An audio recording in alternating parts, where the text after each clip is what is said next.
Hi, everybody. Welcome to another episode of the Digital Quill Podcast. I have with me a very special opportunity.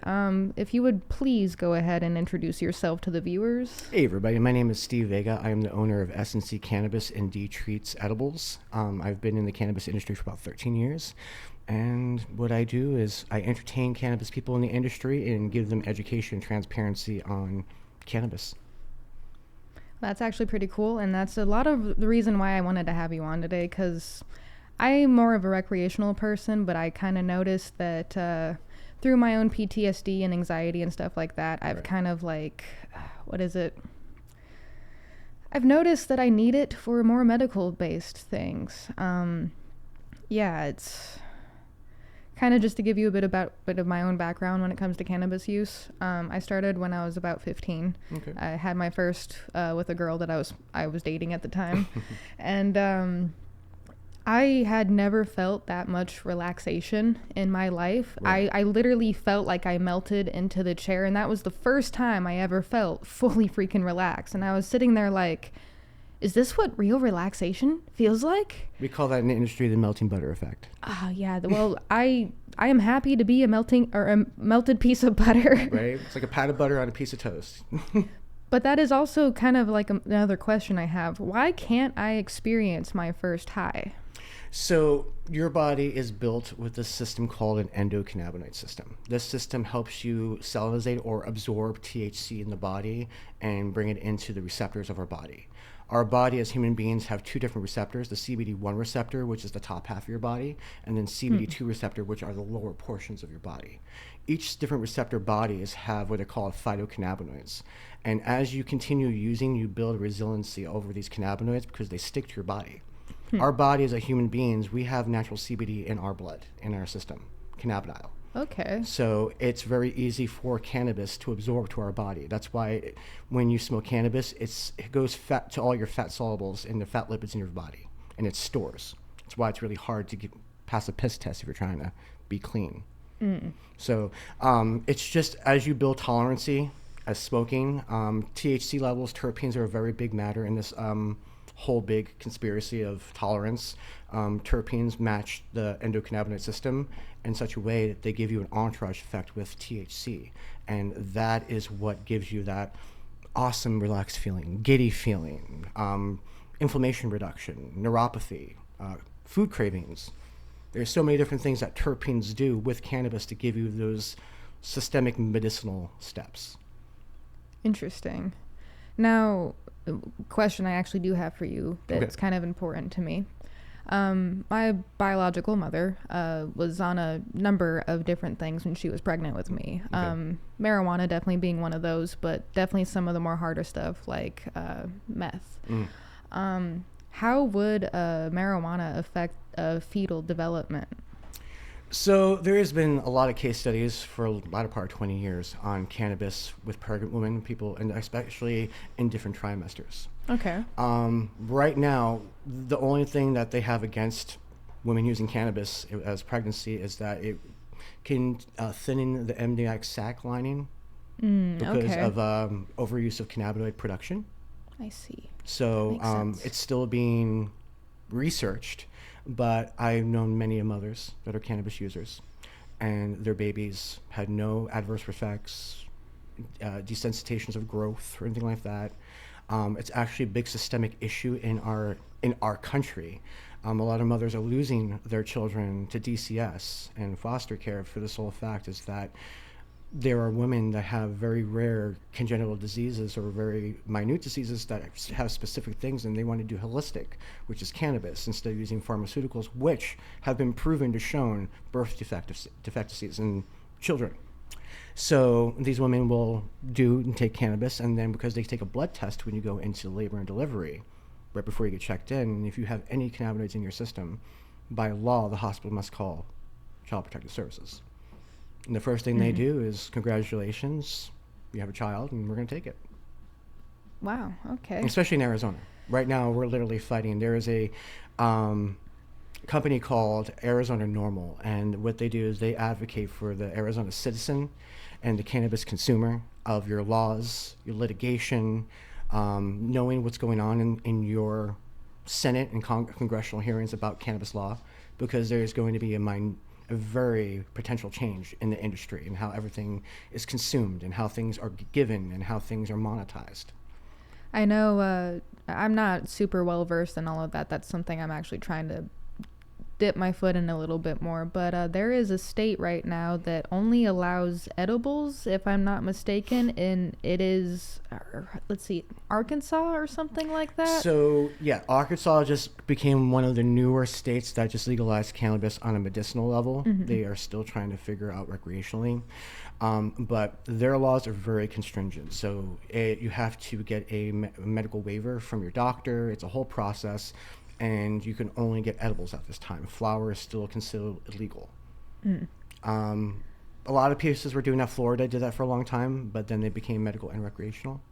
New York did that for at one point in time. It didn't really work out for them. So it's a platform of laws and trying to mitigate on how people are going to make money off of this. So we live here in Arizona, obviously, yes, and you know a lot about the Arizona law. How new is recreational and medical in the Arizona market? Oh, so we've been in the recreational market for quite some time. Prop 205 passed, I believe, in 2015. Okay. So we've been in a recreational market for a latter part of almost a decade. And it's been a plus for the Arizona industry, and it's also been a negative. And the reason why I say that is that the medical program in Arizona was a very, very select program that had a very different approach of other medical programs that have happened in the country. And we were one of the last medical programs that were really facing and projecting cannabis to be for the patient. It was medicinal. We educated people. We were transparent. We didn't treat it as a fun time or as a party drug. And when recreational came in, yes, profits soared. I think the first year we made almost $70 million in just our state, and it was like $8.6 billion in the country of profits. I mean, progressively, cannabis is toppling over alcohol and cigarettes. There's actually a 5% decrease in alcohol, which is a big shift. I am okay with that. And I am too. And that's the thing, is that's what it was meant to be. But as recreationalized becomes more corporatizing, and the mom and pop shops are starting to fall away or sell out because corporate's taken over. And especially in our market, our industry was called the mom and pop stage back in the day. 10 years ago, we had independently owned dispensaries. We had over 50. We were the largest in the nation to have independently owned, equity-owned licenses in Arizona. And as corporatized came through with recrealization, we only have 3. I have to admit something. I don't know how much you know about me, but I am a mom and pop person all the way. The only reason I deal with any sort of corporate anything is because of convenience and because it's there, you know? Unfortunately. I don't want it to be. Right. I hate the ever-living heck out of corporations. I'm on the side of death to corporations. There was a beautiful little mom and pop shop just up the road that I like going to before Jars bought it out. And Debbie's. I don't know if you... Oh, yeah, Debbie's Dispensary. I actually knew Debbie. She was a really sweet lady. I think I met her once while I was shopping there, and her energy was amazing. They had 5 locations, and then Jars came through. And they were a corporate cannabis company. And here's the thing, is that when corporate comes through and these small business people are literally, they are nickeling and diming to make a profit. They actually, when they give you discount and value, they give you discount and value. Corporate comes in, they give you a great price. It's really hard not to say no. That's kind of what I assumed would happen. Is I had a feeling most mom and pop shops don't want to give up their mom and pop shops. They really don't. But when you have Big Papa coming in and being like, hey, we'll essentially buy you out and then plus some, and it's kind of like, you know, you have kids to feed, you have a family to put food on the table for, like... I mean, it's even more than that. I mean, on an operational level, when you are running a dispensary, there's so many costs that people don't even see. They just think that, hey, you got the money for a dispensary, you're making buku bucks because traffic is always coming. But there's operational costs for literally everything that you're doing, and it becomes overbearing sometimes and a little cumbersome to the point where people are questioning if they want to do this for the rest of their life. I knew a couple owners. They were like, this was fun. I want to do the next thing. So it's also a very competitive market too. 100%. We have the highest overturn rate in the nation on any kind of job. Wow. Okay. Well, to just be transparent, 65% of the workforce is 25 to 21. And with this new generation of kids, they think that a cannabis job is like fun, like working at Peter Piper when you were back in our day, like it's a serious business. It is a serious business, but if you really think about it, a lot of these kids are just there because they're working for the weed experience, that highlight, having a facility agent card, it's like a statue, like, man, look, see, I'm doing this, bro. Like, I'm part of that life. It's bragging rights, essentially. A little bit. And the thing about it is that the education has literally started to withdraw in our industry. And that's what our consumers are really upset about. And that's why I created SC Cannabis for the sole fact is that me being in the industry for almost 13 years, I was tired of seeing the day after day, same thing, repetitiveness in our industry. Consumers are paying hard-earned money for events that are not giving out what we like to use, the three-letter word, ROI, the return of investment. Mm-hmm. These are patients. These are people who are on fixed incomes. These are people that can't spend $200 a ticket just to get 3 or 4 items and stand in line for half of their event. It takes away. It takes away of trust. It takes away of the ability to believe in your industry and your product brands. I'm not, as I said before, I'm not super on it. I'm more of a consumer, and that's actually like what I don't like about being a consumer is because there is science to it. There's science to the 100%. Business of it, and there's science to the medical aspect of it. And now I want to circle back to that a little bit. So number one, I already had a feeling that it wasn't the cannabis that messed up my brain in fetal development. It was 100% the alcohol and the meth. 100%. I'm glad that you were able to educate me on that because it's, I always had a suspicion. I was like, I have PTSD, I have ADHD, I have autism, and medication like marijuana helps me with that because I'm able to focus better. Right. I noticed after the first few nights that I had stopped smoking, my insomnia, I have bad insomnia sometimes. I was born without an internal clock. Thank you, methamphetamines. But I couldn't sleep. Right. I didn't feel restful sleep. So to know that it isn't that big of a effect on fetal development is kind of a breath of fresh air. Right. Because I always had the suspicion, I was a baby in the womb once. I don't remember the experience, but I was there. I right. experienced it. At risk of sounding completely dumb, but I guess my question on that aspect is, for people with PTSD and insomnia and like ADHD, how does that help them in their daily lives? Because I know how it helps me. Right. I can't necessarily put it all into words, though. Well, I mean, our biggest consumer are people that have the highest behavioral health or mental health disorders. And I suffer from them too. I unfortunately have combat PTSD. I served in the Army. Got Thank deployed you for twice. Your service, by the way. Thank you. Unfortunately, had to do some things and took it home with me. And what happened was that I had to get self-medicated. When I came home, they gave me uppers, downers, mood stabilizers, pain reduction.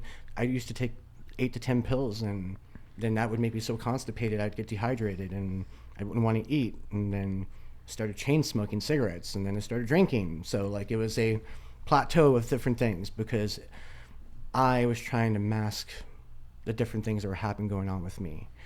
When I was introduced to cannabis, one of my vet buddies was out and he found cannabis through his friend. And I was going through a really bad time mentally, trying to find out who I was. And he came with a joint and he was just like, smoke this. And I was like, I ain't touching that shit, bro. I'm not working with that, bro. That's drugs. And he was like, shut up, hit this, and then talk to me.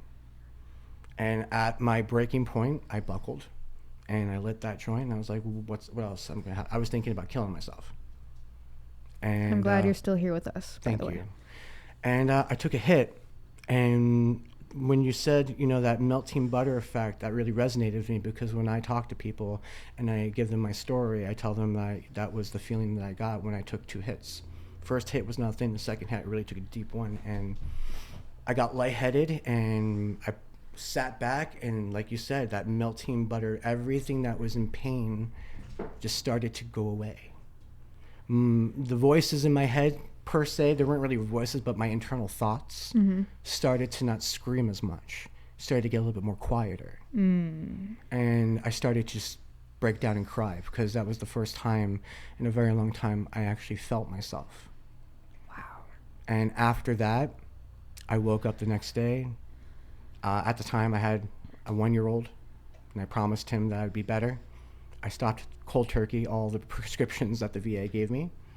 And I asked my friend, how much do I get? And he started telling me what I needed to get. And for the next 6 months, I embedded myself on the internet in certifications and videos. YouTube was a big, great help of inspiring me and wanting me to know more about CBD and THC and the endocannabinoid system. And it was so rare back then because marijuana was just so brand new.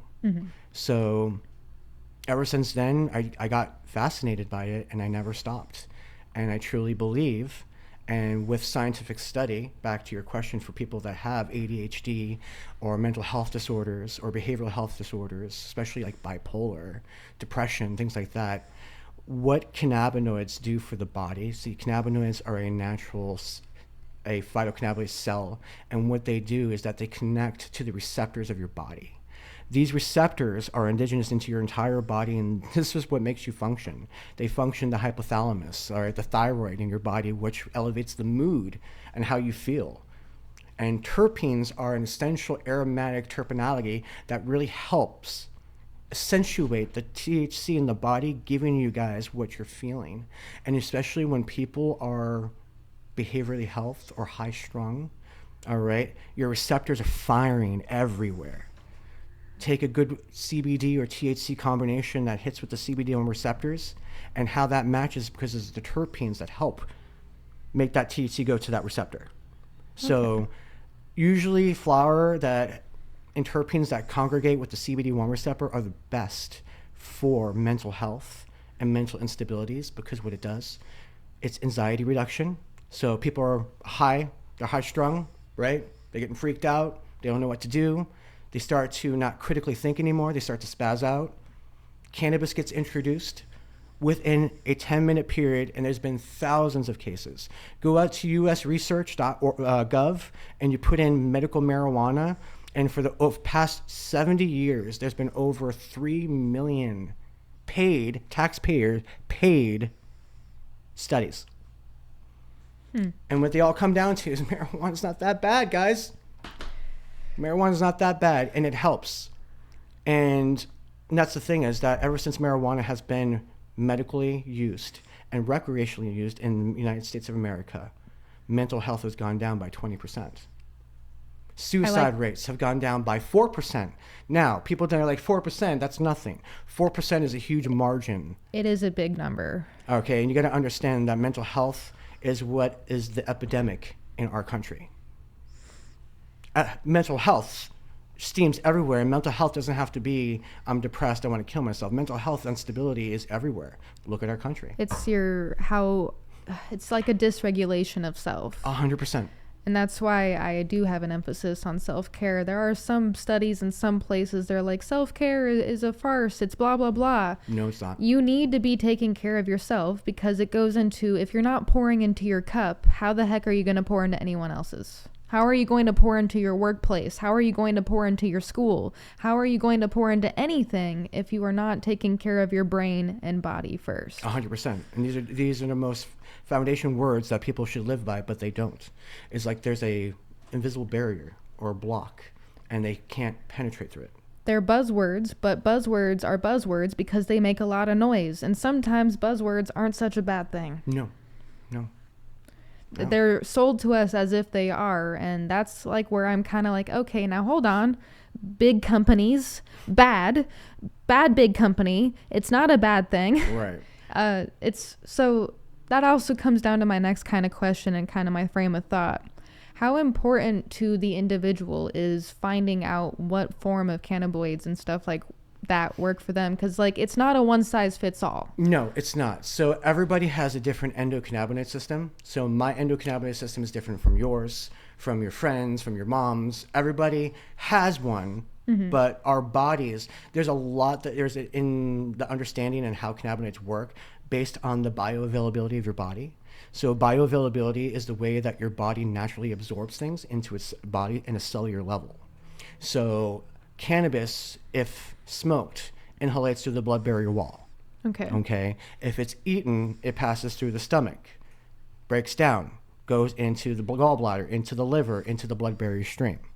Blood-barrier wall is a thin membrane lining between the tissue and the muscular system.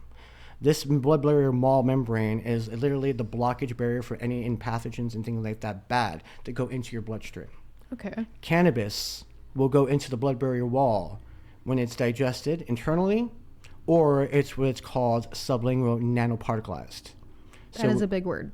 So nanoparticleized cannabis, or nano THC, is a subatomic. It's pretty much THC broken down into nano-sized molecules that are small enough to literally fall through that tissue membrane into the bloodstream, which gives you a more faster effect.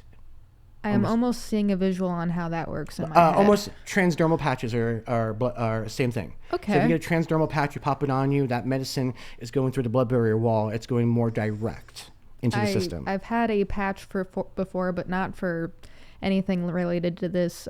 Birth control patches are interesting. Same methodology. I was on that for a little bit. I can't do patches because I have really sensitive skin. So if I wear patches of any kind, I'm gonna break out. Yeah. It sucks. Making sure that's okay because the cats have been running around like little crazy buffoons. It's all right. They're having fun. There's company here. I'm glad they're having fun, but guys, there's wires and stuff here. Be careful. Okay, ma'am. So I guess that also kind of brings to my next question, because obviously there's trial and error of finding what works for you, but are there any other ways of like finding what the best plan of action of ingesting or smoking? 100%. So when I was a bud tender, or I do bud tender training, or just talk to any kind of consumer that is very new to the industry of cannabis and understanding what to do, the first things first is that you need to understand them and what they're trying to do with cannabis. Okay. All right. You have a majority of people that are medicinally using it for whatever kind of ailment. And the only way to understand them, to give them the more better definition of what they can use or go path, is understanding what their needs are for cannabis. So you're a person coming in, hey, I'm new to this dispensary. I don't know what I'm doing. Awesome. Okay, well, what brings you to cannabis? Why are you trying cannabis? You know, I have a lot of anxiety. I just a lot of social anxiety. I get really closed-minded, tunnel vision. I start to sweat. I'm looking for something just to ease my anxiety. So, okay, totally understandable. I get anxiety too when I meet new people. Cool. Do you want something that is something more full body? Are you looking for more of a head relaxation? Or are you looking for a little bit of best of both worlds?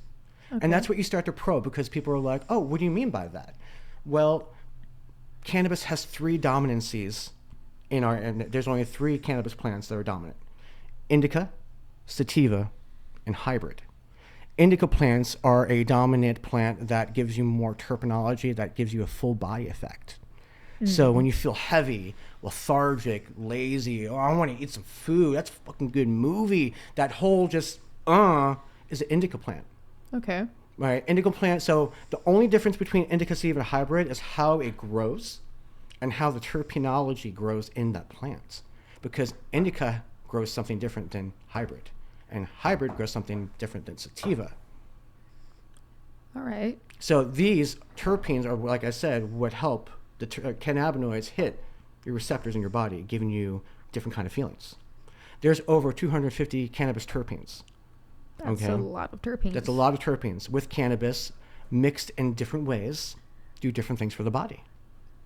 We're now genetically building specific strains to where people have AIDS or PTS or eating disorders that can't eat food.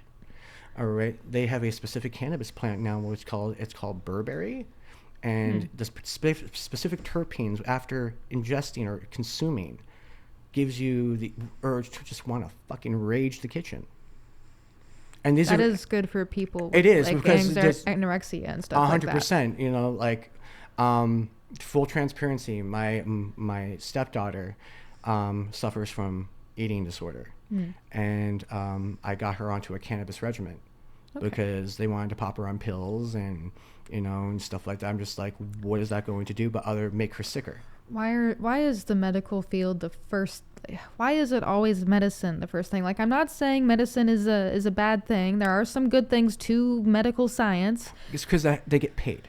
Oh, of course. They get paid. It always to push comes that. back down to money. 100%. So I found a specific strain that wasn't that strain that I researched, but it had the terpenology profile that masked it. Okay. So she started smoking and eating, and within a week, she gained 2 more pounds. She looks a little bit not more like, you know, emaciated. So she's starting to get some healthy weight on her. And, you know, and the problem is that I use this therapy. She's 17 years old. A lot of people are like, well, she's a minor. But like, okay. But we use this as a medicinal. We're not using it as recreational. I'm not like, go smoke weed all day, have fun, have your friends come over and pop. It's for medicine. Right. We use it at certain times. She has to ask permission. Okay. There's education. My children are educated about cannabis. I'm not going to have my children be around or know that their father works in the industry without them knowing the actual potentials of cannabis. So when they're hanging out with their friends, they're like, man, I'm going to get high. Like, my kids can have a little bit more appreciation and knowledge, knowing that, well, where did you get that weed? Is that a friend's weed? Did you get it from a dispensary? Because I'm not going to be touching strangers' weed. Okay. Second of all, they'll have more of an education to actually know what it looks like. And see, that's the destigmatization, that education is such a critical thing in our state, in our market, in our industry, that if we can be transparent with the rest of the community, children, giving them education on safe practices, all right, understanding what types of cannabis is out there, what cannabis does, okay, these are the things that could help mitigate all this stereotypical crap in the industry and how we are such a gateway drug. That's actually something I was taught back in elementary school, and it's kind of unfortunate because, given my background, my biological father, my biological mother, both profusely drug addicts. I don't know how much you know of the story. I don't know if I want to say it right here like I do all the time anyway, but I never met my biological mother. She was kicked out of my life at 19 days old because she was still heavy using in meth and stuff, and she abused me at 19 days old. Jesus. My biological father sexually assaulted me from the ages of 2 on up. So there is a lot of sexual trauma and physical trauma, mental trauma. CPTSD and PTSD are a thing. And there's also...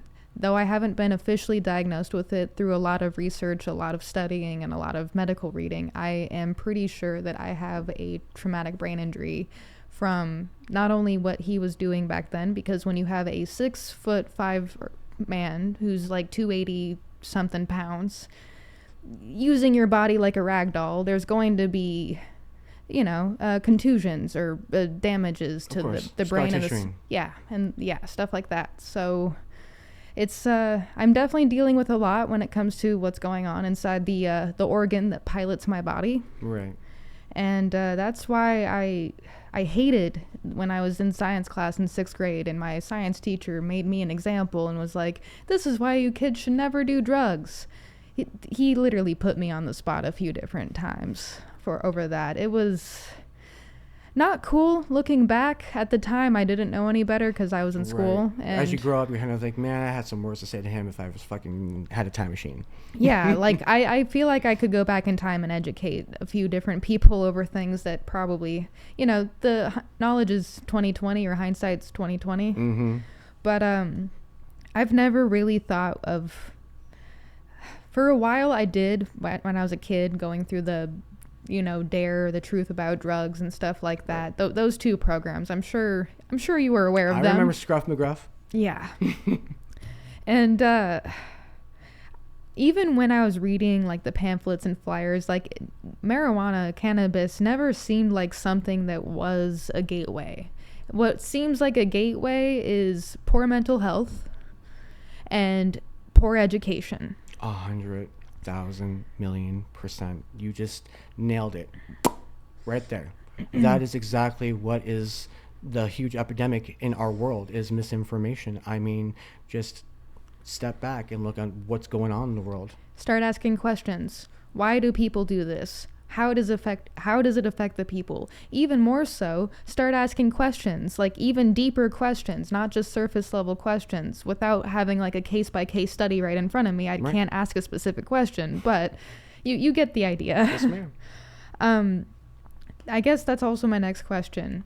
When you have so many things going on in my brain, like PTSD and TBI and anxiety and insomnia, like how do you tailor such a specific plan? Because there's going to be different targets. So, So with that, how I can help you relate to my own personal mental health and trauma is that, yes, you are targeting different things aspect, but it all comes and condenses to one thing. Mental health, the brain. Okay. So we all know that the CBD1, well, now you know that CBD1 receptors affect the brain. Mm-hmm. Okay, so we digress. We start researching. We start looking at what terpenes affect the CBD1 receptor. And then you start educating yourself, like beta-pinene, myrcene. Myrcene is a very, very potent terpene.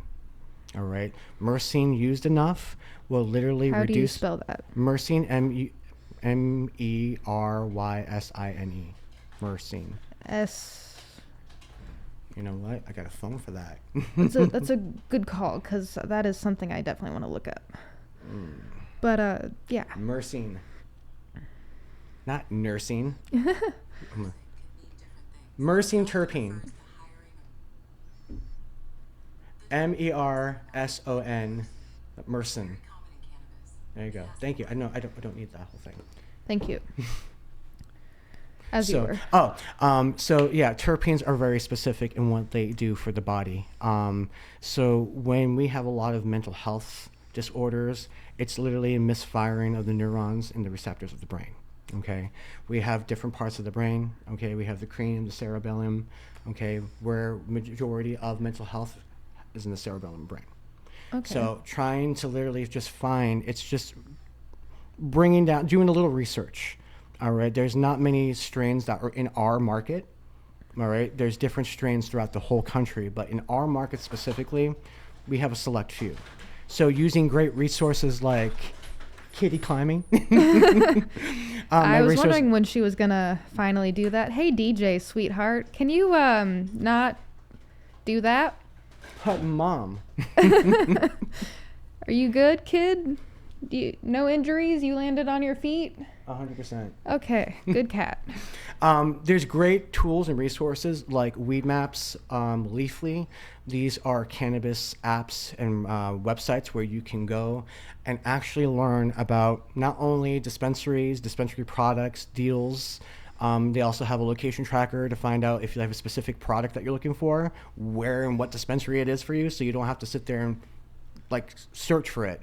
But they have what is called THC 101. And then what that is a little breakdown of education. It's like a little college for you guys. That's free. Okay. It'll tell you about cannabis, what terpenes are, cannabinoids, different things like that. It'll tell you between vapes, cannabis, blunts, rosin, non-rosin, different things like that, and what they do to the body. But also, if you're looking for a specific strain, you just type in a specific strain, and it will tell you the whole education on the terpenes, the cannabinoids, what it does for the body, what it does for the effect, where you can find it, and if you can't find it, where in the nation can you find it? Okay. So there's great tools out there to help you kind of customize your selection to make sure that it's what you want. But majority of people, they just literally go to a dispensary and they tell people what they're feeling. It's like going to the doctor's office. I have anxiety. Cool. Well, I got this right here, man. This is a hash hole, like I brought today. So Hash Holes is one of the top cannabis brands here in the industry. This is a 2.5 gram little toy that you can smoke that has rosin. Now, rosin is the cleanest, most concentrated form of cannabis that's washed through the industry. It's the highest demand brand. I mean, they go anywhere from $60 to $120 a gram for rosin because of the terpene degradation and the cannabinoids. It's full spectrum. Full spectrum means that you're getting all the goodies from the plant, which means that you're getting the chlorophyll, the terpenes, the cannabinoids. Nothing has been denatured or taken away through the process of breaking it down. Okay. So, and that's what happens is, I mean, we go into a facility and talking about production and stuff like that. There's a lot of stuff of reintroduced into your products because denaturing process is a thing when you create product, even in cooking. So it's kind of like, instead of actually using the plant at its natural state, you're adding a whole bunch of like additives to it. What we additives? So what they do is you lose terpene degradation. So there's terpenes in your plant. When you break down that plant and you're starting to process that plant, you're going to lose things with 3 things: oxidation, heating, and then just wear and tear of the oxidation itself. Interesting. So terpene degradation starts to go away.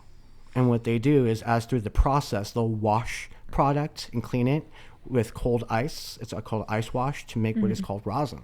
So what they do is they freeze that plant in a cold wash to the point where all the trichomes, which is the THC that you guys love, fall off the plant.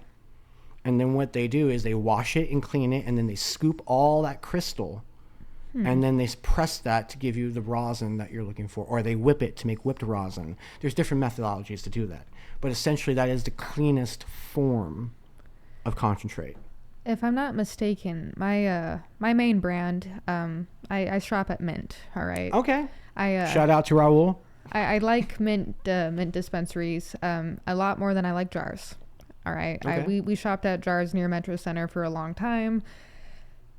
Once they took over Debbie's, I got a burr up my butt about them because I realized how corporate jars was. Yeah, I remember that place when it used to be Metro Meds. Oh, so wow. Yeah, that was before Debbie's. Jars took over all of it. Wow. Non-shout out to you. Again, I have a burr up my butt over it. But I like Mint because the staff there seems really knowledgeable, for the most part, give or take. There, of course, have been 1 or 2 people now and again who don't know tit for tat, but that's to be expected, you know. I'm one of those people who don't know tit for tat, so it's cool. But Jeter is the brand that I like a lot, and I noticed that I usually can't do sativas. Okay. I really can't. Most of the time sativas will give me a headache, which is one of the things with TBIs I'm trying to avoid, is getting headaches. Because when I get headaches, they are a little bit more advanced of a migraine. I am down. I am down for the count. I can't think. I can't move. My appetite, my stomach, like, it's gone. I'll end up, if it progresses enough, I'll end up throwing up nothing. And yeah, my wife is the same way. It's a nightmare. It is. It takes a piece of you away. It does. Yeah. It makes me feel like a caged animal sometimes. And I don't like feeling like that because I'd rather be in control of my body. Thank you. Of course. But there is one sativa I've noticed that it does help me. Okay. And it's the honeydew sativa from Jeter.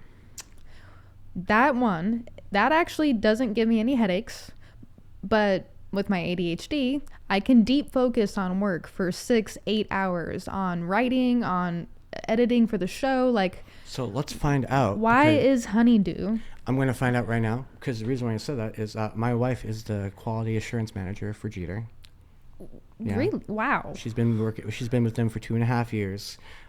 Jeter is one of our biggest supporters and sponsors for our events. They supported our last 3 events, and we work with them closely. Yeah, we got to hang out with Jay and Silent Bob last year with Jeter.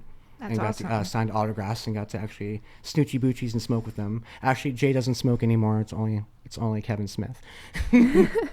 So, but I'm going to find, because I have a terpene profile from Jeter, and we're going to find out what actual terpenes are in the honeydew terpene. Honeydew terpene. Not your there. Let's see. The functional flavors. Here we go.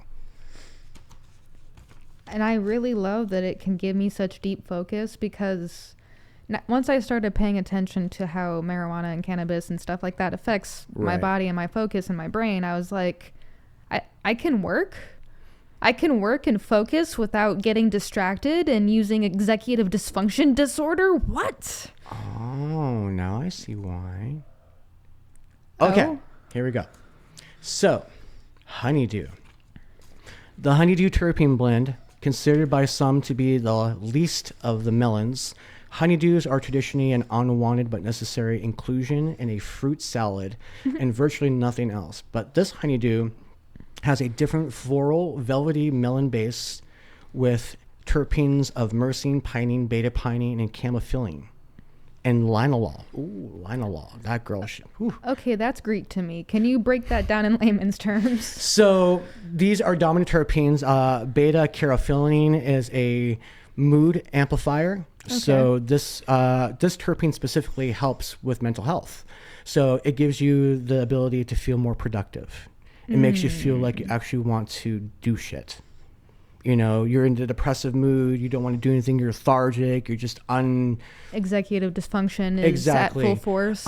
Any kind of plant or any kind of cannabis that has the beta camophylline is a great mood booster. That's what they say when you look at things. They're like, "Ooh, it has good energy." Beta camophylline is attributed to that, but there's more. Okay. Now, terpenes blended together gives you different reactions with cannabis, like I said. So D-limonene. So there's 4 different phases of limonene. There's regular limonene, D-limonene, beta limonene, and alpha limonene. Now, these are all the same, but they do different things because the terpenology of that terpene is so vast. Limonene is a anti-absorbent and an antifungal, and also provides de-inflammation of the body. That is one of the keys to why it doesn't affect my TBI. Holy heck. And then the last one that finishes all together, it's linalool. Linalool is an anxiety relief terpene. So that is that terpene all blended together. I like to call it the chill the fuck out terpene blend. Okay. And that's why you probably feel productive. That's why you feel like you're motivated to do more things. You can actually progress and feel that you're motivated to do things after consuming honeydew. That's the reason why the honeydew is one of their top 3 sellers at Jeter. Well, shout out to Jeter, and I don't even work for you guys. Honestly, I've been in love with your guys' products for too long. A couple years ago, one of my birthdays, they came out with this box of cherry blossom, lychee. And then there was a third one. There was like a try. The cherry blossom, the leche, and I believe it was the boysenberry. I think so. Or bossberry, something like that. It was a berry. I think, yeah. And I got that pack because it was the first time I was able to get any pins. I love enamel pins. I'm a sucker for those. And the lychee, the leche. The leche? Not necessarily my favorite. I liked the cherry blossom because it... that one was my least favorite because it tastes like a perfume. It did kind of taste perfumey. The taste in it, like that's one of the things I look for when I'm smoking is taste. Right. I'm big on taste because that's one of the reasons why I'm not a big fan of like vapes and stuff. Once I start to taste that vegetable oil taste or something like that or whatever it is, PCG, yeah. I'm like, okay, we're done. Goodbye. It's why I prefer flower or pre-rolls. I look for taste. I look for how it affects me, like physically, mentally, what I'm able to do. And I feel like that's actually the 2 main things, like body, mind, and taste. The last thing you should be doing that I've learned and evolved over being a cannabis smoker is the takeaway, the come down. It's great getting up there, but how long are you peaking? And then what does the come down feel?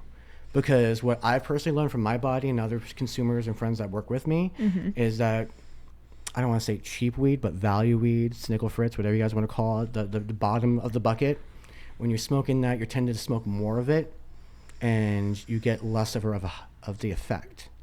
Okay. But when you get more primo stuff and stuff that is more full-bodied and fresh, you have a longer peak. Which in means other words, a longer shelf life, essentially. Shelf life is great. I mean, shelf life is based on how you store it. Okay. I mean, they store it by DHS policy, but when you take it home, a lot of people are not really savvy on how to store their cannabis. They'll just leave it and let it hang out. They'll open the jar and forget about it. And then they get pissed off because the next day it's dried out. That's why stoners and connoisseurs do tips and tricks to kind of, negate all that stuff and how to rehydrate marijuana and stuff like that. There's a way to do that at home? Oh, yeah. Yeah. What? So all you have to do is if you have a jar and you left your jar open and you fell asleep and you woke up and your weed's all crusty. You're like, damn, I just wasted $60 on that. Am I going to throw this away? No. What we're going to do is we're going to take a wet paper towel and we're just going to damp it. Very damp. Okay. And then we're going to just put it on top of that jar and then put the lid on top of it. Don't close it all the way. Just put it to seal it. And then wait 10 minutes. Basically a humidor. Exactly. What you're doing is you're inviting moisture to go back into the plant because it's dry. And what it does is that the moisture literally combines with the oil, which is THC, in the plant, rehydration it, giving more of that luster and fluff. You don't want it too hydrated because then you won't be able to smoke it. It'll be a wet smoke. And that's literally trying to like smoke on flower and it just keeps going out. You want it perfect. So 10 minutes is all you need. You pop it open, bounce it a little bit again, and then you break that thing down and start smoking. I am learning so much right now. Huh. Simple things. I mean, and if you don't know, YouTube, it's a great resource. It's great to watch videos, but if you want to educate yourself, type it in. I want to learn how to press. I want to learn how to roll a joint. I want to learn they have scientific videos that show you the scientific formulation of THC and how it runs through the system. It's almost like a biological video at school. It's really cool. You want to learn how to press. You want to cultivate. You want to grow your own cannabis. They got a video for everything. Now, I feel like I keep starting every sentence with that word. Well. Well then, also, I do also a lot, especially when texting. It's a habit I need to break. That's all right. But let's see, where was I? Brain thought. Why would so I don't hate it. There are some waxes and some like dabs that I've had that I don't mind. Okay. But the majority of the dabs I can't do because I will end up with a headache. Why is that? Is it the way it's smoked? Is it the way that it's processed? Yes, and yes. Okay. So to dive into that, it is all about first your body, the physiology, okay? Concentrates are a very concentrated source, henceforth why they're called concentrates. Concentrates are something that are high THC. That means anything that's higher than 30%. Okay. All right, you got to remember, like 50 years ago when we were smoking weed was legal tender, things like that. Cannabis was like at 4 to 8%. We call that hot hemp now in our day. Hot hemp is under 3%, 5%. That's called hot hemp. But now we got THC, like this hash hole is testing at 32%. That's good. I mean, it's not crazy. I'm not trying to get retarded, but this is a good source of weed. But now THC is becoming too crazy. Concentrates are at 80, 90. Sometimes I saw 100% THC cannabinoid output. Now you guys understand this. There's some products out there that are just all THC. Some products that are broad spectrum, which means that you are getting terpenes and cannabinoids a little bit. Then you have full spectrum. Full spectrum, which is rosin, which gives you every and all benefits of the plant. And that's why it's so high commodity, and that's why it's so expensive. Isn't Jeter now doing rosin-based? So Jeter in California, they do have a concentrate line. Mm-hmm. They do diamonds, distillate, and now they are doing rosin. Here in this market, they cannot get an adjacent licensing. Mm-hmm. Jeter shares the licensing with Sonoran Roots Dispensary. I've heard of them, I feel like. Sonoran Roots is also Ponderosa Dispensary. Okay. Right there on Northern 91st Avenue. They are a great company as well, so they share that licensing, and unfortunately with that licensing, they need more space to have a cultivation in order to process and do concentrates. So that's the reason why the Arizona market has not ever seen any of their concentrate or edible brands. Jeter has edibles too. Yeah, only in California and now in New York, because they launched in New York 2 months ago. I'm kind of wondering how As I said, there are some like live rosin and some so there's concentrates that I can do, but right. kind of wondering just how I've had a really good rapport when it comes to any product I've had for the most part with Jeter. I'm kind of wondering if I would be able to handle the processing body-wise and brain-wise. So what I've found out, because you have a lot of the same things that my wife deals with, and she's been my guinea pig, and it's the reason, like, my goal was to save her life, and I needed to find different things to help her and save her life, make her feel comfortable and feel like a human being. So I've literally been her Dr. Jekyll and Mr. Hyde, and I've found results to help her be the human being that she can be today. And good on you. Thank you. And what I found out is that distillate, which is just pure THC, okay, pure THC is too much for the endocannabinoid system and for your body. We're not meant to take copious amounts of that shit. That's the reason why you see people at all these events are dropping like flies, or over inhalation. That's another issue, is that when you're doing these dabs, all right, if you're on a rig, you're getting burned, right? And you got to suck. You're also sucking in the fuel and stuff too. Well, there's no fuel. I mean, it's a carcinogen no matter what, because anything that burns turns into what? A carcinogen. That's true. So it's a lesser of a carcinogen than tobacco, because tobacco has additives, chemicals, all that shit. So it's a lesser carcinogen, but still carcinogen added, and your body can't absorb massive amount of carcinogens.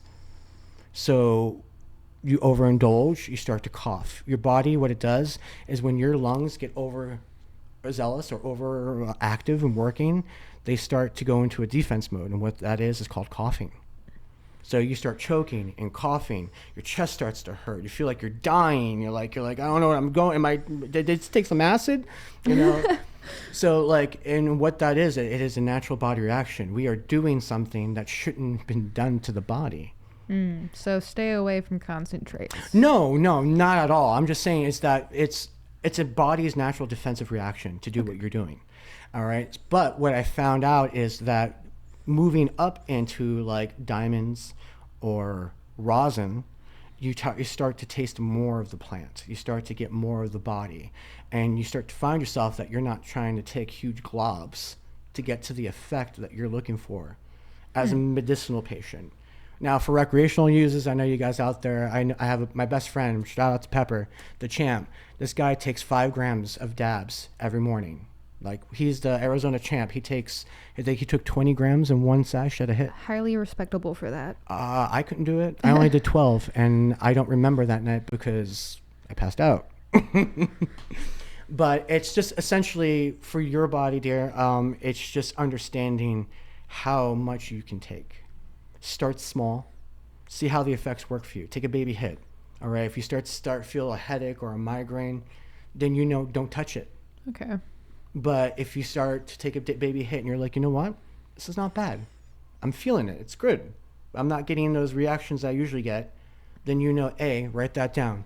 Didn't give me a headache. Works good.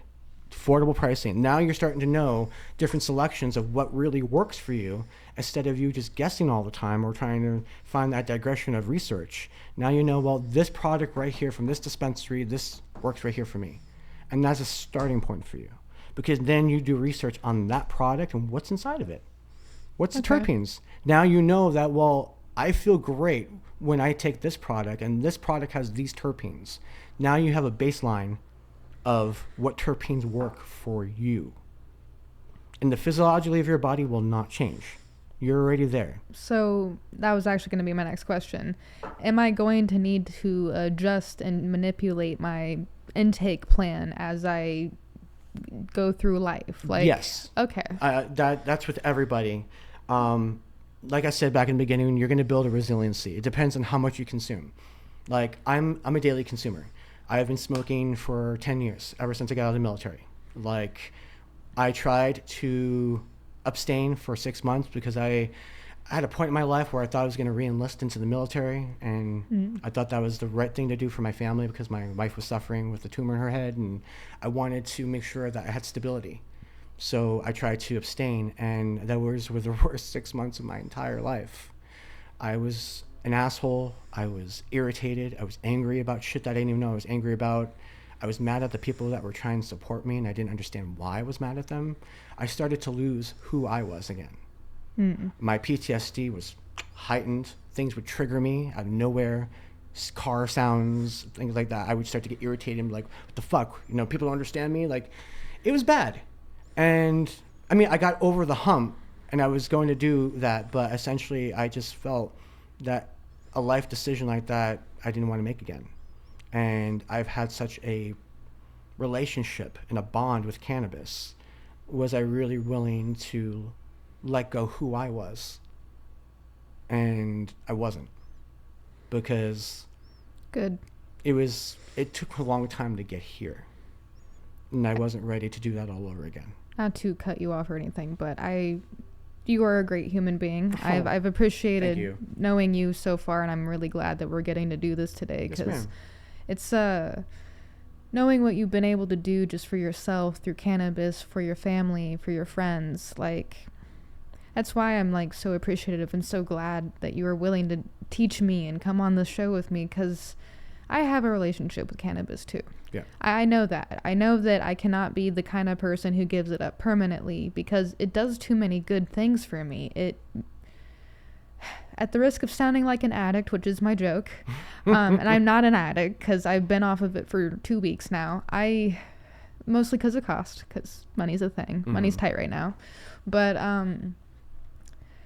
in these couple of weeks, it's also been kind of an experiment for me. My insomnia, I definitely still have that. And when I am using it daily, even in a recreational format, my insomnia is almost next to nothing. I do get actual full night's rests of sleep, even at 6-5 hours. Not really been the case lately. I've definitely been feeling the more bags under my eyes and the slower movement through the days. Just to also riff off of that a little bit, my PTSD, hypervigilance, you know what that is, the always feeling like you have to, your back is always really,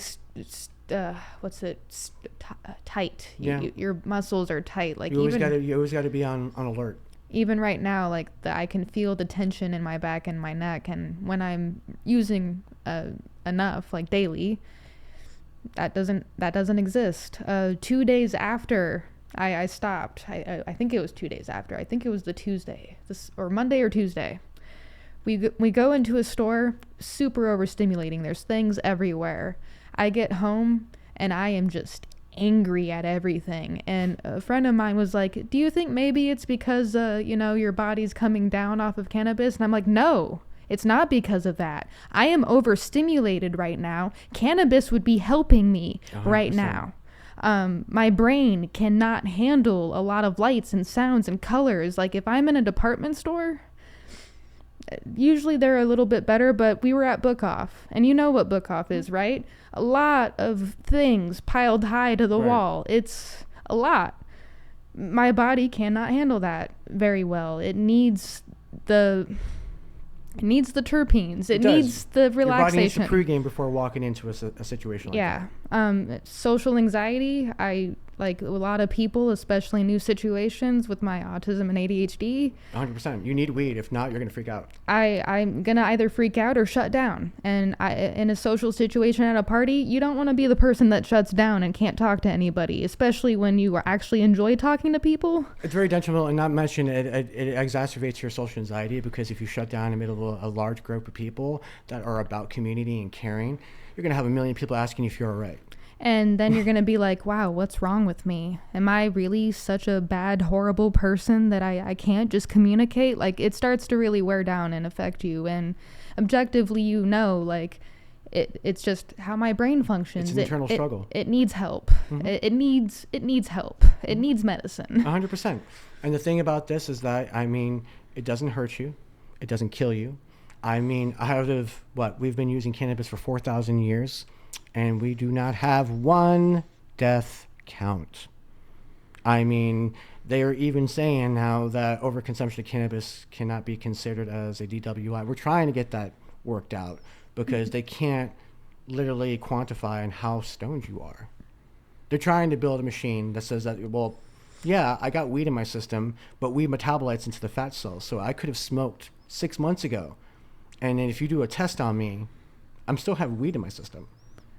Now, weed stays into your system up to 2 years, depending on how much fat you have in your body, how your bioavailability in your body absorbs and burns fat. Interesting. That's why they say that if you want to take THC out of your body, hydrate and work out.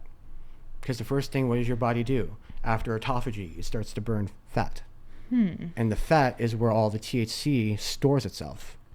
Now, say the weight I'm at now is not the weight I've always been. Okay. A couple years ago, I want to say 2018, 2019, 2020, I was at probably my heaviest weight at 185.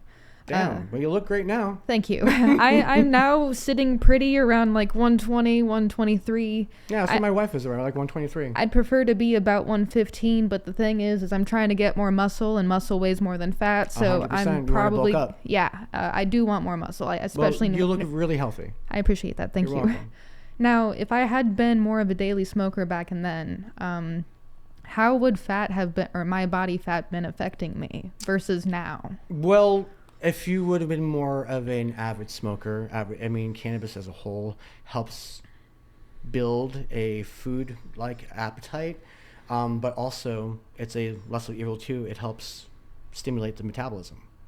So that's why when your metabolism is burning, you get that craving for hunger. Why? Okay. Because your metabolism is burning all the fat and sugar in your body. And your body's saying, I need more food. And if you have a body like yourself, you have very little fat. So it starts to be like, all right, I need more sustenance. So you get that, damn, I'm hungry. I need munchies. I need some food. And that's why when you get like the sweet cravings, or if you want a taco or a burrito, or sometimes I know people like, damn, I want some fried chicken. Like that craving is your body trying to tell you that you are lacking a certain kind of mineral or substance in your body, and it needs it. That's another scientific thing. Another way to dive into is that hunger cravings have such a psychological method to the human brain. Interesting. That your body literally cons you into eating more. And that's the reason why people overeat and overconsume and overweight. And they're like, well, I eat my feelings, or I eat because this, and that. It's a psychological trip. Okay. Psychological trip. And that's going down a rabbit hole that I don't want to go to because, like, man, we'll be here for like days. I also feel, I don't know how much my weight was affected. So I feel, without having been diagnosed with any form of anything at all, I think a lot of my like heavier set weight was not only body fat, but also water weight. When you start taking birth control, that's like one of the major side effects that you have to spend a lot of time with is getting down the water weight. So do different types of weight also affect that? Or is it kind of just your body as a whole is going to be functionalized with cannabinoids and THC. It's the endocannabinoid system that functionalizes everything else in your body, like the endocrine system, the hypothalamus, the thyroid. These are the functionality main systems that work your body. So, and that's why, like, when people say, like, when I take, like fentanyl, you can take fentanyl, all right, that shit is the most deadliest thing in the fucking world. A grain rice of fentanyl will kill a group of people. And cannabis is what is called a non-external a drug, which means that it does not affect the major systems of our body, like the reproductive system or the cardiac system or our lungs. Okay. Other drugs like cocaine, methamphetamines, fentanyl, blood system, circular everything. This will literally crash everything in your body. Cannabis, all right, no one's done it yet, and I hope they don't, but you would have to literally smoke and ingest your body's legal limit times 3 in order to exacerbate and kill yourself. I believe there was 2 years ago, a man died. They tried to pin a man dying of cannabis consumption.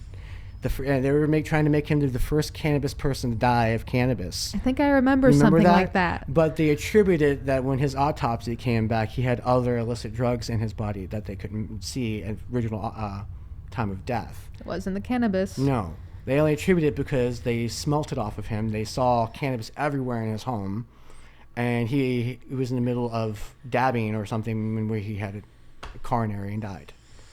But rest in peace, fellow. Yeah. Unfortunately, they tried to burn us on that one, but they didn't stick it. We're still at 0. Cannabis is the only thing that is genetically fixed to the human body. I mean, it's the only plant. Think about this. There's billions of plants out there that are medicinal and work for us. But this one is genetically built for the human being. So instead of calling it the devil's lettuce, it should be called God's greatest gift to man. I'm just saying. Okay. I'm just saying. I mean, just to me imagine that, 60 years ago when they were burning down natural wild cannabis that was just growing in the fields. How rude. Just to think about the terpenes and the cannabinoid structure that are ancient, that we probably don't even know about and never will, that could have done magical things for our body. Because we do have ancient terpenes and ancient cannabinoids that have, just like dinosaurs, have been extinct. Gotta love Big Pharma. It's just the world. It's evolution. It's the human being. We are a destructive force of nature. Yeah. I would agree to that, or those apples. It's like my one gripe with humanity sometimes is like we are destructive people. We do tend to, miss the point a little bit here and there, but we also live in the 21st century now with literal internet and information at our fingertips. How we can still be so, for lack of a better phrase, stupid and destructive is beyond me. Because we have all this resources and technological stuff in front of us, which makes us lazy. I mean, I just saw a video when in the 80s, and I remember, I was born in 84, and I lived the last of the 80s, and I was a 90s kid. We didn't have all this. We rode our bikes until the lights turned on. We hung out with our friends. If we wanted to talk to our friends, we went and saw them, or we wrote letters in class. Like, it was more interpersonal, more communication when we grew up. Community-based too. Now everything is a screen. Everything's a text message, an email, a Skype. You don't have to personalize yourself anymore with the world, where the world is so convenient in here. It's also like the anonymity too. You can be anonymous in more ways. Yeah. That's like the one other thing, like completely derailing the cannabis speak, but it's like my gripe when it comes to the internet and why, like, anytime I do post online, I try to put my full self out there no matter what. Like, as we were talking on the phone the other day, like, there is a difference between privacy and being personable, and I'm always trying to figure out how to strike that right balance, because I don't want to be half of me online. I want to be me, Mars, who I am, and people need to accept you for who you are, or move or on. Get the heck out of my face, because I'm reaching a point where I will fight people now. I don't care. If you don't like who I am and you want to make it my problem, go elsewhere. I mean, don't even waste your energy. I've had the same issue in my industry. I got a lot of people that are rooting against me and my brand and what I do, because I do it differently. I do it better, apparently. I'm not trying to compete with anybody. We have enough room in this industry for everyone to be successful, but it's not like that. People take me as a threat. People take me as what I'm doing is I'm taking away from their bread. But you're in your own lane. You're not crossing 100%. Over into theirs. And you know what I do is that these people that want to chastise and break me down, at one point in time, I will be very transparent. I did let them affect me to a point where I almost gave up. And I had to redirect myself and remind myself that I am in control of my own story, not them. I am providing a service. I am doing it for them. They are not doing it for me. And I had to realign myself. And that's one thing that you should do for yourself as well, is that people, I'm empathic. I'm very, I mess with energies. I match energies, and that's the reason why I do business with people. It's energy based. I'm very serious when it comes to that, because if I don't feel a good vibe off of you, then I know that we're not going to do good business together, or even be friends, for the sole fact is that we don't match. Doesn't matter, energy, ideologies, things like that, and it's worked very well. You know, I'm a very open person. I give people abundant amounts of opportunities to let me in, be open. It's just when I feel something, I go with it. And ever since my intuition has led me to that, that's how I do business. And it's just based on, if you have the same visions of me, ideology, methodology, energy, same aspects, then I know there's growth there. We can become friends, we can become colleagues, we can collaborate, we can be business partners, whatever. There's opportunity. We can push each other to be better versions of 100%. ourselves.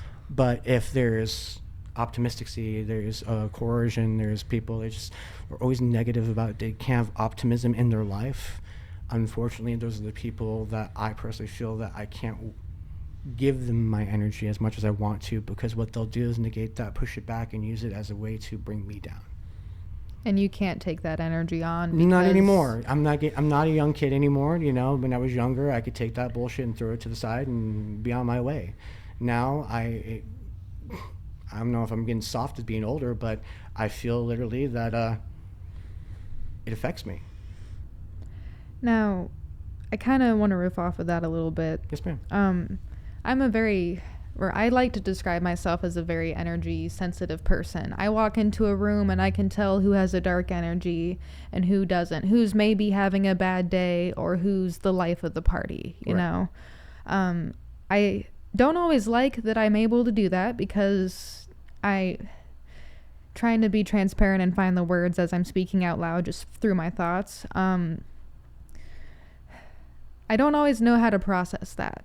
Okay. I don't always know how to handle other people. That's actually like one of the reasons why I want to try doing more community-based events and create my community and help bridge the gaps of other communities, because I have that ability. I recognize that ability in me, the ability to sense energy and see people that way. And I need to be able to utilize that. Otherwise, I'm going to keep making mistakes and keep doing things that aren't serving myself, therefore not serving the people around me. And I don't want to be, as I've put it before, I don't want to be a hurt person hurting people.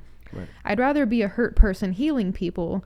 And I say that because, you know, trauma happened. I'm always going to have that tail dragging behind me a little bit. I'm not going to escape the memories. I'm not going to escape the pain. I'm not going to escape the scars.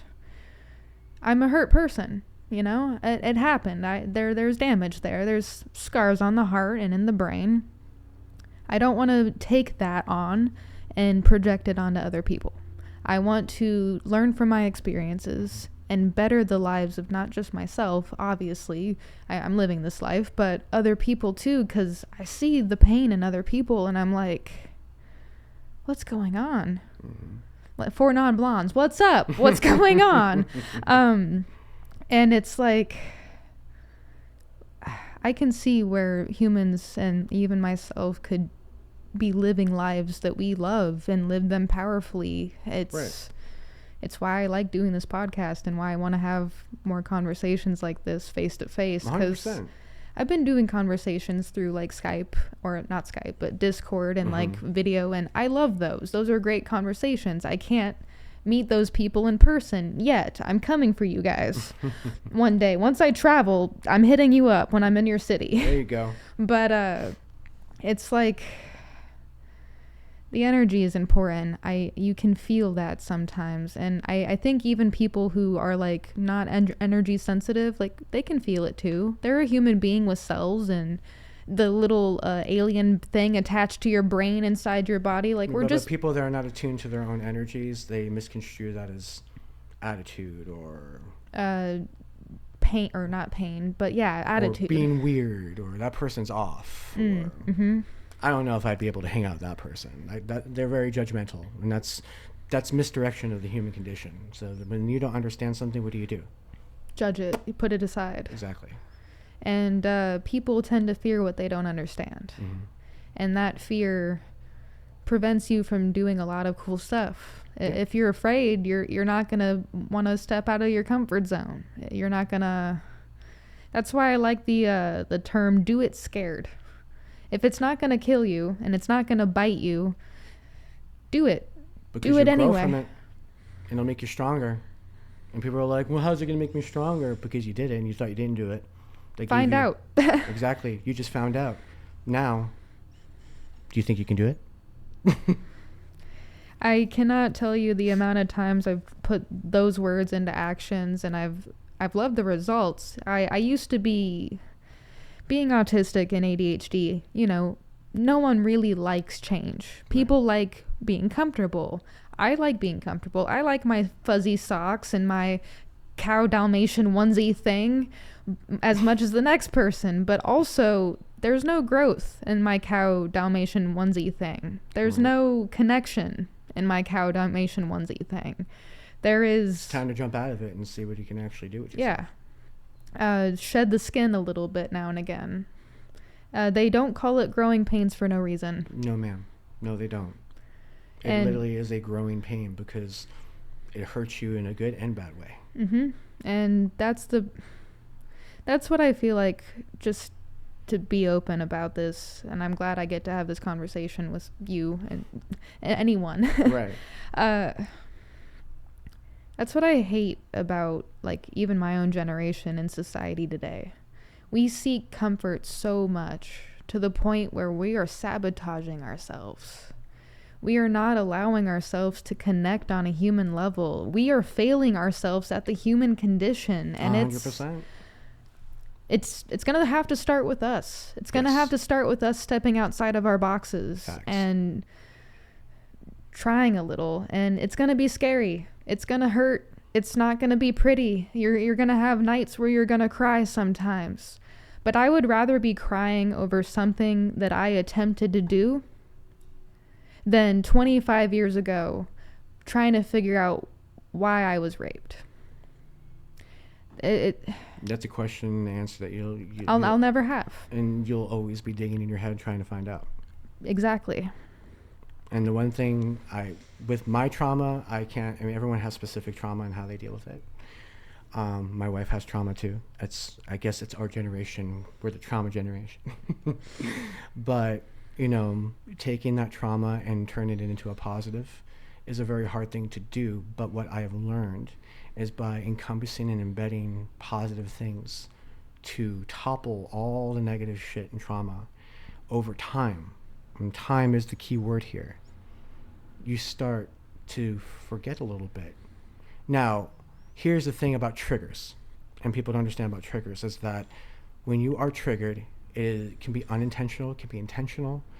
And what it does is that it just triggers a segment of something that you had trauma with. That will never go away. But if you have control and you have so many beautiful things going on in your life that encompass the positivity of all the negative trauma that's happened in your life, you tend to recover faster. Trauma may be imprinted in you as a scar, but the scar does not have to define who you are. Beautifully said. I love that. Riffing off of that, my very first, I was in therapy. I just want to put that out there for anyone who's like, go to therapy. I've done therapy. We've all done therapy. It's too expensive. Yeah. There are so many different types of therapies out there that isn't just sitting on a freaking couch and talking to somebody. One was EMDR. That is a very stressful, but also very successful. I had that one done to me a few different times when it first all started. Yeah. Sometimes it doesn't work. Sometimes it can trigger more. Sometimes it affects you in adverse ways. Right. And sometimes it pushes you through that threshold to really conquer your demons. And we all have them. We Amen. all have demons. Amen. I like that you had what you said there, because when I started kind of coming aware and started trying to like carve this path for myself to a better life after trauma and things, the very first thing that I started to realize and experience is I need to have better experiences. A good 75% of my life up to a certain point, or 85 if I'm being a little more generous, was all trauma based. It's all stuck in survival mode, stuck in that mindset, and stuck in my story. And I needed to, and I owed myself giving myself better experiences. Yeah, it's time. Yeah. It's time to literally get out of your shell and start to really find out who Mars is. And what Mars is capable of. I think she's capable of a lot. All she needs to do is just ask for help. Yeah, I'm still working on that. I'm at the stage where I make more suggestions than I used to, but now I need to actually be like, hey, nope, still can't do it. It's a stepping stone, but you'll get there. I definitely see you have a lot of passion, and that is one thing that people lack in this world. Passion. How do I take my passion and give it to people? You can't. Okay.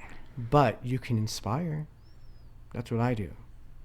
I take the people that are uninspired, that have no goals, that have no ambitions, and I tell them my story. I tell them how I've overcome.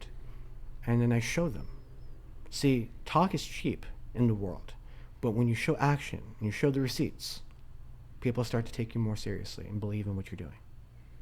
And that's all you need to do. You have a platform, you have ambition, you have drive, you have something you believe in, and you are already ahead of the curve of most people. People are still in brainstorming sessions right now. Should I? Shouldn't I? I don't know. Maybe. Let me go get a panel. You should. Forum. You should do it. Life is short. Our world is literally unspinning, and we don't know what tomorrow brings. We don't know what next week brings. We don't know what next year brings. I mean, between the world, World War III, our president, the spaceship at 3i Atlas in the sky that's supposed to be coming to Earth and taking all our brains. Like, I mean, there's so much going on. That is the reason why the world is on tilt. Is because everyone is misdirected into what they need to do for themselves. We have a lot of misguided, unaligned people, and that's like, again, that's why I wanted to start this. I saw it in myself, and then I started seeing it in my friends and my loved ones and my family, and I'm like, there's a problem here. There's a problem here, and I don't like that. I'm a solutions person. Right. I don't like there being problems. For every one problem, I'm going to spitball 100 different solutions. Let's see what sticks. At least that is who I like being now, because there was a time, long time, I wasn't really in the solution mindset. I was skirting around it. I had some solutions, but none of them really stuck. Right. Until I actually started sticking to the guns and being like, okay, we're going to do this and try that and then do that. Oh, what worked there? What worked here? And nothing really worked there, but why? And reassess, realign, start guiding myself down paths, because I was misguided too. We all start somewhere. It happens. And that's the thing, is that you found yourself, you found your way, and now you're moving forward. And I'm still kind of carving out that way a little bit, because I'm at phase one of finding not phase one of finding myself, having found myself. Right. I'm now at the phase one of, okay, this is who I am. This is what I want. This is what I want to do. Now, how am I going to do it? And from there, what's next after I do the how, which I should probably focus on the how first and then get to the what's next afterwards. But hey, everything's a work in progress. Everything. One thing that one of my platoon instructors told me when I was back in the Army, always be prepared, ABP, and it's stuck with me for the rest of my life. When you have a plan ahead of your plan, then you're not unprepared. And if you're not unprepared, you're not set up for failure. If you're not set up for failure, then you must be set up for success. Okay. I mean, it's just scaling. Give yourself a reason to doubt yourself. Give you a reason to motivate yourself. If you give yourself a reason to doubt yourself, that's all your brain's going to know. That's it. Literally, when people say manifest shit, manifest. If you're like, no, I'm not going to get that. Yeah, motherfucker, you're not going to get that. You're manifesting negativity around your body. But if I got that lottery ticket, I'm like, come on, baby. Come on, we need this. We need this. Yeah, you may not win, but your mood is built. Your way of thinking is built. Your energy has shifted into a positivity. Now, granted, you may lose statistically, but you're like, oh fuck, I lost. All right, maybe next week. But then if you're like, I'm never going to win, you're not going to go buy that lottery ticket, and you're never going to give yourself a chance or opportunity to and you're going to possibly always win. Live in what if. And I don't know if I like that for anyone. No, I lived in what if one time. It was a very, very bad place. Don't live in what if, because that negates who you are in your future, and you limits you to who you are and what you want to do. TED Talk 2026. Tell me, this is technically our first time meeting in the flesh. Yes, this is our first time in the flesh, but I've known you for a little bit on social media. Indeed. Tell me about your story. Tell me anything and everything you want to about who you are, who you were, where you're going, Well, anything. That is an enigma inside of Pandora's box. Let me go ahead and open that up. Honestly, I feel that one. I feel that one. I mean, I'm a pretty simplified guy. I don't really have a complicated story. I was raised up to be the best who I can be. I had an amazing mother that was an educator. She was smart. And she taught me to believe in myself and believe what I wanted and be passionate in the things I wanted. And with her and her guidance, she created me and my ambition. And I wanted to do everything. I wanted to be a storm chaser when I was a kid. I wanted to be a police officer. I wanted to change the world. I wanted to work in an oil rig because I saw a movie about it one time. Like, I wanted to be a paramedic. And I ended up settling after being pushed into the Army. I became a combat medic in the Army, served 12 years and 8 months. I probably would have made a career, but unfortunately I got injured in deployment, and the United States Army thought I was no longer use to them anymore and sent me home. And that was the altar of my life, and that's where I really dug down and deep and tried to find who I was, because I thought I was a soldier. I thought that was my life, to serve, protect. And when that was taken away from me and the people I thought were my family were not my family anymore, it changed my perspectives. And I had to redefine myself again, and I found cannabis. And once I became a cannabis advocate, I started my own CBD company called D Treats. It was one of the most successful CBD companies in Arizona. Me and my mother created it together.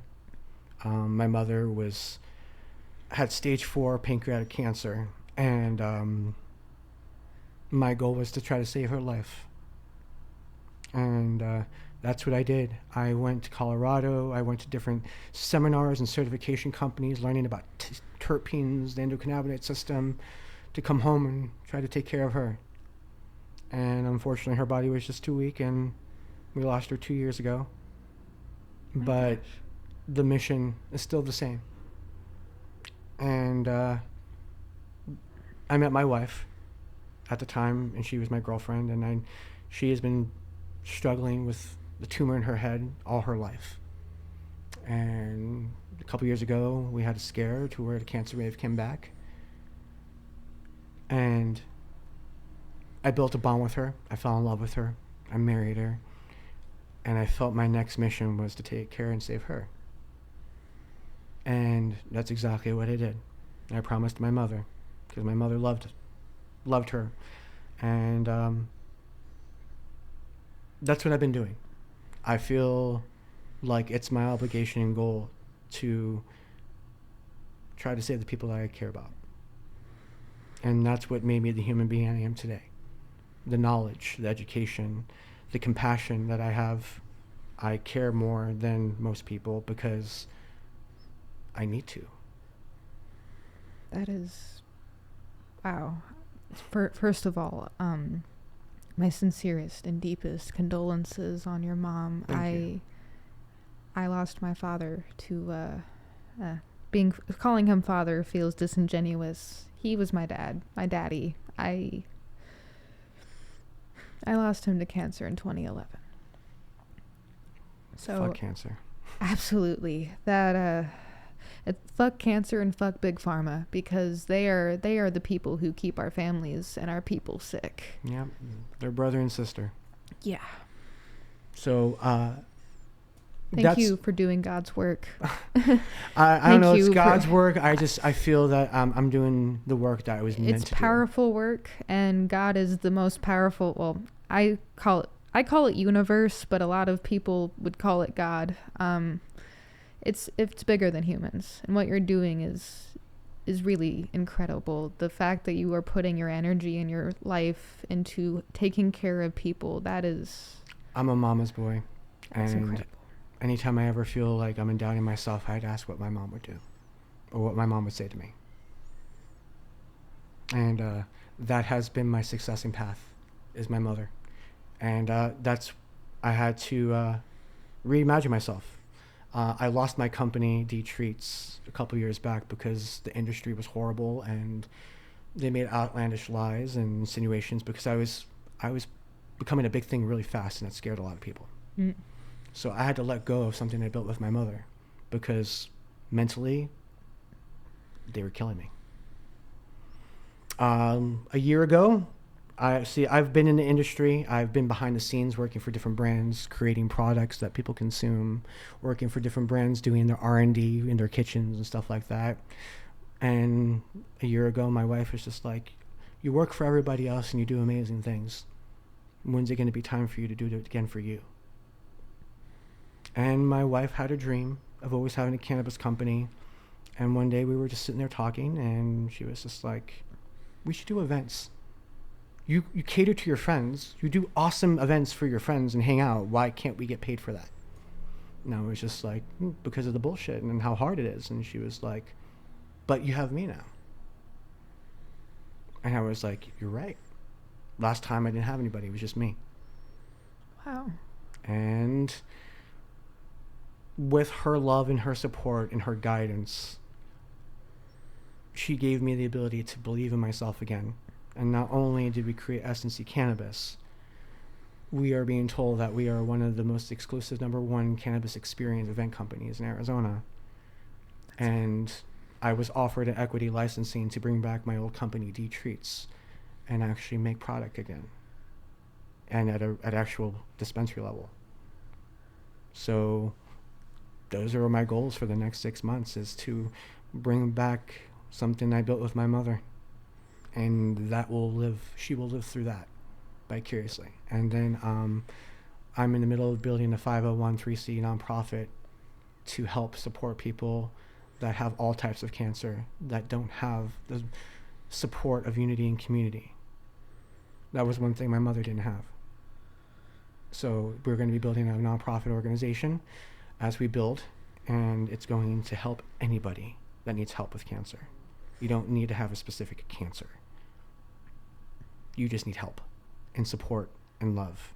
And that's what my mother wanted, and that's what my mother would want for anybody that would be part of the Kim Foundation. That was my mom's name. Her name was Kim.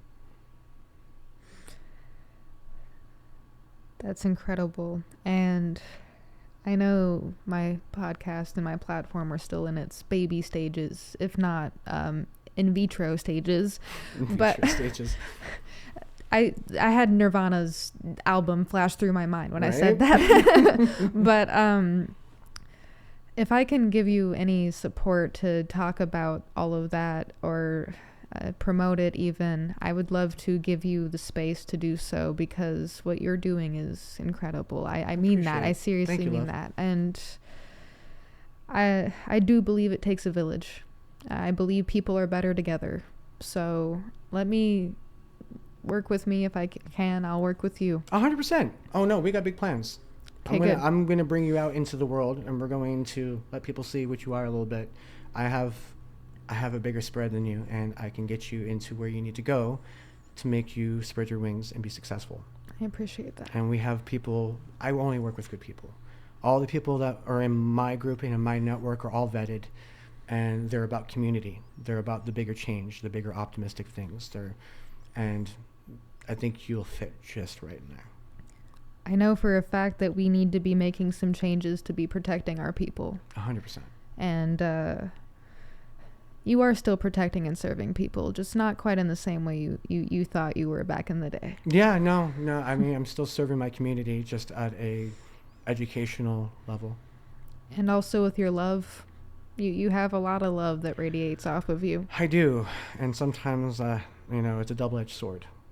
Too much love can reverse and bite you in the ass. Yeah. Is that the similar to what I call the doormat effect? Yeah. I might know something about that. Hashtag doormat. But that's okay, Here, let me open the door to my life, and I'll lay down and... Just go ahead and stomp on me. Just make sure you don't get my nuts. Yeah. Not the face, because I might need that. They don't care. They just... Yeah, that's fair. I really do mean that, though. Like, as I said, anything I can do to support what you're doing in your mission. 100%. I love supporting people's missions that I believe in, and we share very similar views to cancer and to corporations and society at large. Yes, so ma'am. I want to thank you again for being on this show. Thank you for having me. This is a great opportunity to really just, let your hair out, just let it air out, blow out, and just, it's great to speak on podcasts because I feel it's emotional therapy.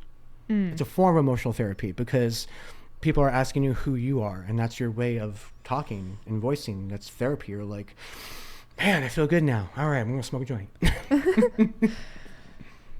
Let's see. So have you been on many podcasts? I have been on quite a few. A matter of fact, I used to own my own professional corporate podcast show called the Stone Age Podcast. That 4 sounds years familiar. ago. Yeah, that was me. I was the host. We were the biggest one in Arizona. We used to do phone calls, and we had celebrities come in, and we did it for a year. It was great, but unfortunately, projects change, things get expensive, you lose funding, and we had to move on. But I do have quite a bit of experience on podcasts and just understanding that it is a great platform to just immerse yourself and be you without trying to be anyone else. And like you were saying, it's just like a lot of people in this industry have a character, a mask on, all right, of someone who they're not. And I feel that podcasts are a great outlet to just be you. All awkward and weird versions of you. Back in the podcast days, we didn't have cameras. So it was just literally audio. Radio show. So like literally you can be like, an ogre and be like, hey, I'm me, and just go through it all day. But now as we've grown, it's now an audio video kind of, it's a whole show. So now you get to be who you are. You get to act. You get to amplify you, and people can visually see that. So now they resonate and they encompass, well, damn, he sounds good on the radio and he's doing funny shit on the radio. You know what? I'm going to follow him. And that's how we build it. And you got to learn that life is not so serious. And if you take it with grace, have fun with it, enjoy the people that encompass in your life, good, bad, and indifferent, because it's all a learning experience. And if people come in your life like you, and other people that have come and encompass that have great energy and great light and great resource, you take that and you grab it, you encompass it, you smother it, and you bring it to you, because you know why? It's very hard to find people that match the same thing in the ideologies and spiritual and metaphysical and all that crap all above to really encompass. And when you want it, you keep them close to your circle, because this world is, well, it's a shit show. How do you handle that when you view yourself as more an independent soloist person? Because I love people, I really do, but I also really like the idea of a cave in the middle of nowhere with no communication. Introvert. I'm actually more of an ambivert. Okay. All right. Yeah, that makes more sense. Yeah. All right. Well, I would say the best way to channel and work that is that how bad do you want to break out of your shell? Internally, how comfortable are you right now in what you're doing, or how comfortable are you in wanting to change something? So it is an internal psych out. So you have to sit to yourself like, okay, well, I know I'm good here, but I do want to try different things, but I know I can't because of my mental block. So how do you break through mental blocks? You have to literally trick your brain into either ensuing what you want to try, or at least give it an opportunity to question it yourself. Because when you start questioning yourself, then your brain and the chemistry starts to change in your brain, which is giving you more options to think more.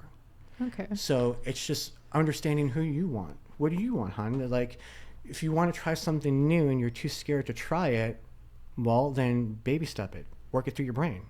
If I try and it doesn't work, I can go back to the same thing I'm doing. If I try and I like it, then I can slowly try it. If I try, I really like it, I'm just going to jump to that.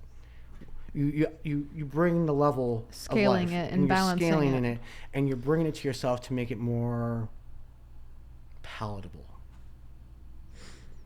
I think as we were talking about this, I kind of answered my own question. My individuality and alone time will come, but as many of my friends have put it through my life, and it only took the last 5 years for me to really accept it, I am a social butterfly. I love people. Yeah. I love people way too much sometimes. I really do. I love hugging. Like, I'm a hugger too. I'm a fucking hugger. Like, it felt hi, weird. How are you? It felt weird not hugging you when you first walked through that door. I was like, should I give this person a hug right now? Hug, Wait, shake, hug. What should I do? Do that weird jerk. What are the social the social acceptances right here, right now? What are the rules? Wait, are there any rules? I don't know. I don't either. But yeah, like I'm a PC friendly guy. You know, like I want people to feel my energy. You know, I'm not going to sit there and make out with you, but like I'll give you a abrasive hug, because sometimes, and this is real shit, sometimes people just need a hug. They won't tell you, they won't show in it, but sometimes after, just be like, hey man, it's good seeing you. You can just see the difference of their body, their stature, their energy, and how they redeflect the whole day because someone actually gave a shit to give them the energy. Give them an embrace. Give them some love. And that's it. People are all about themselves. And you know what? The people in my life have showed me that you got to stop being about yourself and just be a little bit about others. Then you can be about yourself too, because as they embrace you, then you can embrace yourself better. You feel more worth. It's kind of, I use this analogy now, but I've never really finished it out loud. You need to be able to fill into your own cup, right? But the problem is people don't realize that by also pouring into other cups, eventually there'll be a return. So like there's a hidden secret cup above you. Giant waterfall. Yeah. And you have to figure out, all right, where is it coming from? Where's that cup coming from? Ah, there's the waterfall. Pours it into you, and then you can pour it into them, and then it's like a weird reservoir or like a fish tank in a way. We might be in some form of a fish tank. Yeah, we're all floating. Floating, sometimes on turbulent waters. Sometimes we need to throw out a life raft or two. Ain't that the truth? Which is why I think people are better together. As much as I am an independent person, like, independent people still need people. Right. I'm going to need to figure out how to get to the middle of nowhere in the cave in the woods. I can't exactly do that by myself. No, you're going to need help. Yeah. You'll get lost. Yeah, and, you know, someone's going to probably want to know where I'm at. And to be really honest and transparent, who wants to be alone these days? True. Yes, loneliness, independency and being on your own is one thing, but being alone and lonely is a whole two different things. All right? I love embrace. I love when someone hugs me or gives me a kiss and tells me that they care about me or shows me affection, shows me something. Why? Because I'm a human being that feeds on that. And if I don't feel You're not that, a machine. Right. I feel less. You know, do not deserve it. Wasn't wanted for it. You know, and that's the thing is that embrace the energy. We only know that we live on this earth once. Why deny yourself the things that you should be able to have and love for your human body, for your soul to feel completed if you're not going to give it to yourself? And then what's the point of living? What's the point of doing things? Not to work, not to sit here and be complicit. No, we were brought on this earth so we can experience who we are our way. I love that you said that. I love that you said that so much. Man, I have so many talking points just because of this conversation right now. Go for it. It's open Let's door. See. This one's a good one. Go for it. So, my mother figure. I had to go no contact with some of my family, unfortunately. It bothers me. I think about it all the time because though they didn't really love me in a healthy and good way, if they even loved me at all, I love them. And I recognize that, and that's why it hurts me that we can't be in contact, because there's love for me there. I love them, you know. I miss them. I do have good memories with them. They taught me a lot of things. And that's like why I'm so dead set on trying to spread love and like be as much of myself as I possibly can be, because the world does need more love. Mm-hmm. I once had someone tell me, they were talking, complaining about their friends, and they were like, oh, well, they just need more love in their life. They said that word for word. These people need more love in their life, and they weren't giving it to them. They were complaining about them and being dismissive and rude with them. And we call those hypocrites. And I was like, you literally just said these humans need more love. Why aren't you giving it to them? Because it's not their problem. Well, you identified the problem. Right. See, that's what people are. They want to identify and point fingers, but they don't want to do the work. And that ate away at me. That kind of lit a little bit of a fire in me, and I'm going to remember that moment for the rest of my life, because I'm like, that can't be me. I can't do that. I can't be like, those people need more love. La la la la la la la la la la la. Like, those people need love. Hey, come here. Hey, why don't you come over for a game night? Right. Hey, I'm having this event for Friendsgiving. This is my second year doing it. Here's a flyer. Like, come over. Right. You don't have to bring anything. Just yourself is fine, but it is a potluck. So if you want to buy something from the gas station down the road, like, by all means, like, you do you. Right. Be you, you know? But to kind of, like, go off of all of that, like, that's why, like, even though I myself, I like doing things myself. I don't always like asking for help. Part of that is a survival and a trauma tactic, I know. But at the same time, like, I know, I objectively know that that's not always healthy, because people are better together. We are a tribal type of species. Right. We are not solitary machines. Mm-hmm. We need that symbiosis, or is that the right word? Symbiotic? Yes, that symbiotic nature, because I feel like our first problem, or there's a lot of first problems, but one of our problems is we think of things as parasitic. Mm-hmm. And they can be if we frame it that way. Right. But if we're open and we're questioning and we're curious, maybe things won't be so bad. Oh, there it is. Thank you, brain. You finally remembered what I was going to say, bringing up my family. My mother figure taught me that we're brought here on earth to experience life as a human. We aren't rocks. We aren't machines. We aren't that weight on the ground. We aren't cats. We are here to experience what being a human is. That whether you believe in God or the universe or a higher power or not, whatever created us and made us, selected. We are here to experience ourselves as the human condition. And I really do believe that. Like, I love that, as I said, what you had to say there, because, like, yeah, when you really break it down, it makes total sense. What else would we be here to do? Mm-hmm. Work 24/7 for big corporate? No. Scream and yell at each other and hate each other and be angry all the time? No. Does that feel very good? I don't think so. I've been an angry person before. That didn't feel very good. As a matter of fact, that lethargy we were talking about, I felt a lot of that, and that didn't feel good. That felt, instead of grounded, it felt sunk. Fake chaotic. There is a healthy chaos. Oh, trust me, I thrive in it. Yeah, but same. But there is also a negative chaos. Duality and polarity are two words I use a lot, because those exist. Very as above, words. So below. Mm-hmm. You know, yin and yang. Yin and yang is something I kind of try to keep to my mind a little bit, because here's a phrase for you, and I use it sometimes on the show. How would you know positivity without negativity? If everything was always positive all the time, how would you know that that's a good thing? How would you know to take that on? You need it. That's the thing, is that good and evil, light and dark, yin and yang, all these, you know, like you said, it encompasses who we need as a balance. You need left to right, positive to negative.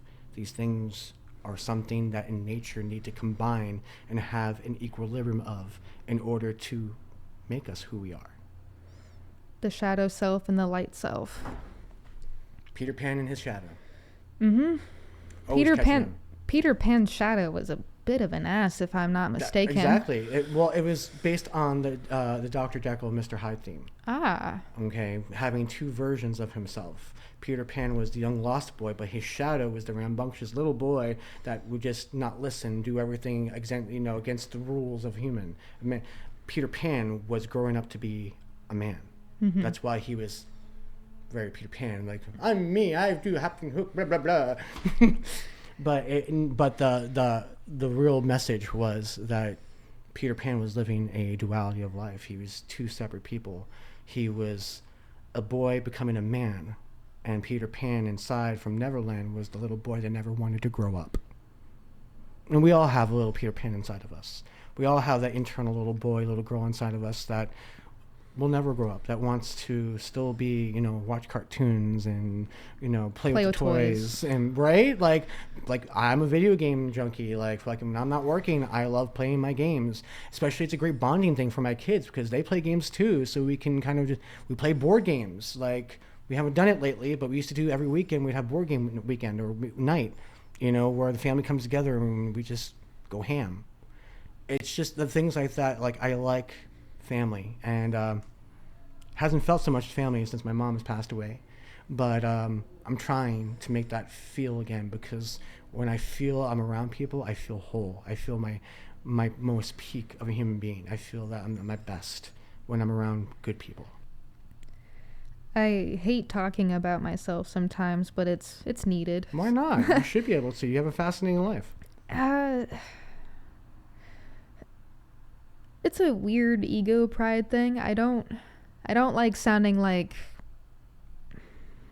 prideful. I don't sounding like I'm an egomaniac, because that's where it comes down to language and how you use your words. I don't think it's egotistical. I think it's survivorship. It's ownership of self. Yes, 100%. It's owning what you've gone through and what you've accomplished thus far.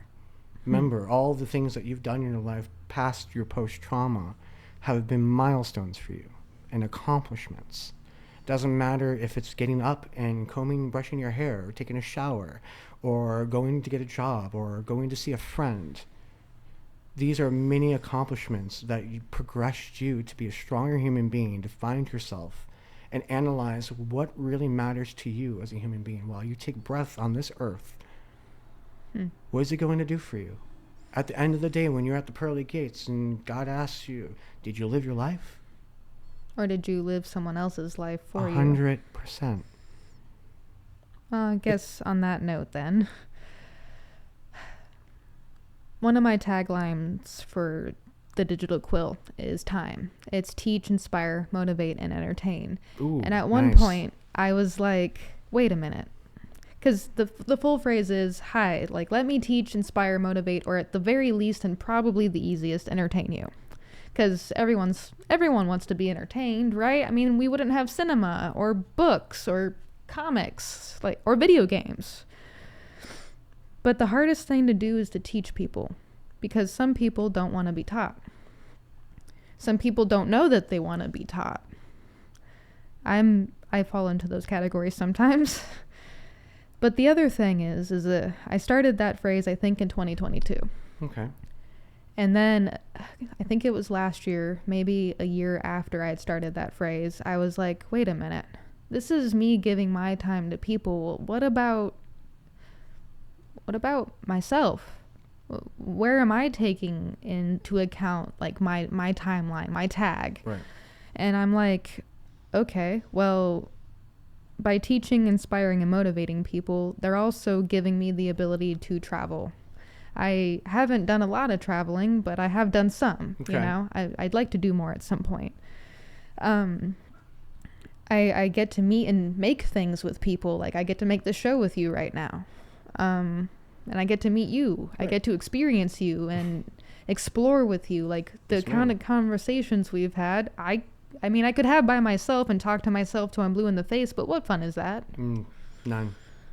Like, I mean, I could think for myself, yeah, sure, but, like, you've given me a lot of points already to, like, ponder and be like, wait a minute, that's a new perspective I didn't think of. Wow. Like, so there's teach, inspire, motivate, and entertain. But then there's travel, investigate, meet and make, explore, and experience. That is the full time of let me give you my time. You're good with acronyms. You should start making t-shirts.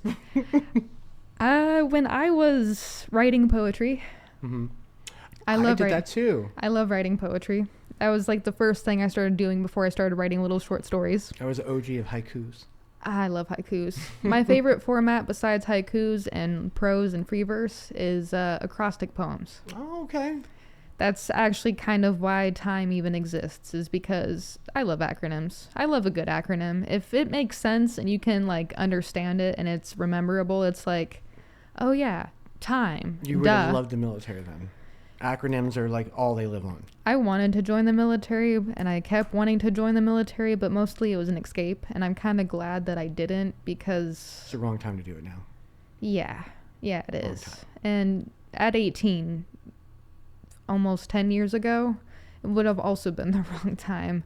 I'm a little like, I'm 15 to 20 years a little late on joining the military in a good way, I think, maybe. So like the cutoff date is 40 for the Navy and 38 for the Army and 35 for the Marines. Did they raise those? Yes, they did. When? A year ago. Why? Because we are losing force mass in our branches of service. Wow. Because of what's going on in the world. So their enlistment rates have gone down, not to mention we are on the verge of World War III. We have activated pretty much 40% of our active duty to where all the active theaters are, which is the Middle East. And not to mention we have our United States Navy fleet on the coast of Venezuela. We're about to go to war with Venezuela. Not Venezuela. Yeah. Oh my fucking God. Well, because of the cartel stuff. Their president's corrupt and he backs the cartel. I mean, to be honest, I don't agree with a lot what Donald Trump does, but there are some things that are forcibly being done that I think that should have been done a long time ago. I don't agree with any of the policies, what's going on with him presently, and that's the reason why our country is in a dysfunctional state. And until we get that changed, things are going to be unraveling. I mean, we are still in a government shutdown, the world's longest one so in far. Human history. The Roman Empire was collapsed and rebuilt quicker than what we're doing here. Yeah. And that says something, because the Roman Empire fell a couple times. In like less than 100 years, if I'm not mistaken. Ma'am. Alexander the Great, Cleopatra, Caesar the 5th, Caesar the 10th. The ideology, honestly, that was like the Protestants, the 100-Year War. I wanted to join mostly to escape my family situation, but also because I like the idea of protecting and serving. Yeah, I thought that too. It really...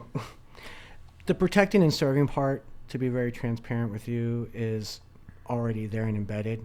But when you do your day-to-day job, it's not really protecting and serving unless you're in a combat element. When you're in a combat element, you are on the front lines. You are digging into the shit. You are protecting. You're always on ready. But on an operational standpoint, people that do everyday military jobs, it's just a military job. It's just like it's a 9 to 5. You're wearing a uniform and you are being mandated by a set group of people, authoritarians. Lovely. And that's what it is. Now, the brotherhood and the camaraderie of the military is one thing that I miss. And everybody misses, is that we are meant and we are bred and molded to be a brotherhood. We have each other's backs. We eat, shit, and sleep and love each other, hate each other. Do you still, or sorry to cut you off, do you still have contact with any of your brothers? I do. So I have some. Majority of the boys that I served with are either no longer with us due to passing away. Some from combat and others from post-combat effects, alcoholism, overdosing on drugs and stuff like that. Lost a friend to suicide. He just couldn't take it anymore. I do have a handful of people I still converse and talk with, but over the years, you know, you live your life, you grow, you move on, you start families. Majority of them live in other states. So it sucks, but it's the brotherhood and camaraderie. When you see other veterans and stuff like that, you go to the VFW Veterans Day Parade, stuff like that, you feel that because you're like, where'd you serve? You served? We're like, cool. Thank you for your service, bro. You know, that brotherhood is still there no matter what. It can be a 50-year-old, a 70-year-old, a 40-year-old, even someone that's still serving. We all have that respect for each other, especially older veterans, other veterans that served like Desert Storm, Vietnam, Korea. I don't think there's any too much left of World War II, but these gentlemen are pioneers, and they are the fortitude of what a veteran is. They give out the most love and respect. So, yeah, no, that's other than that. I mean, I talk to vets and stuff all day, but anyone that I served with is living their own lives.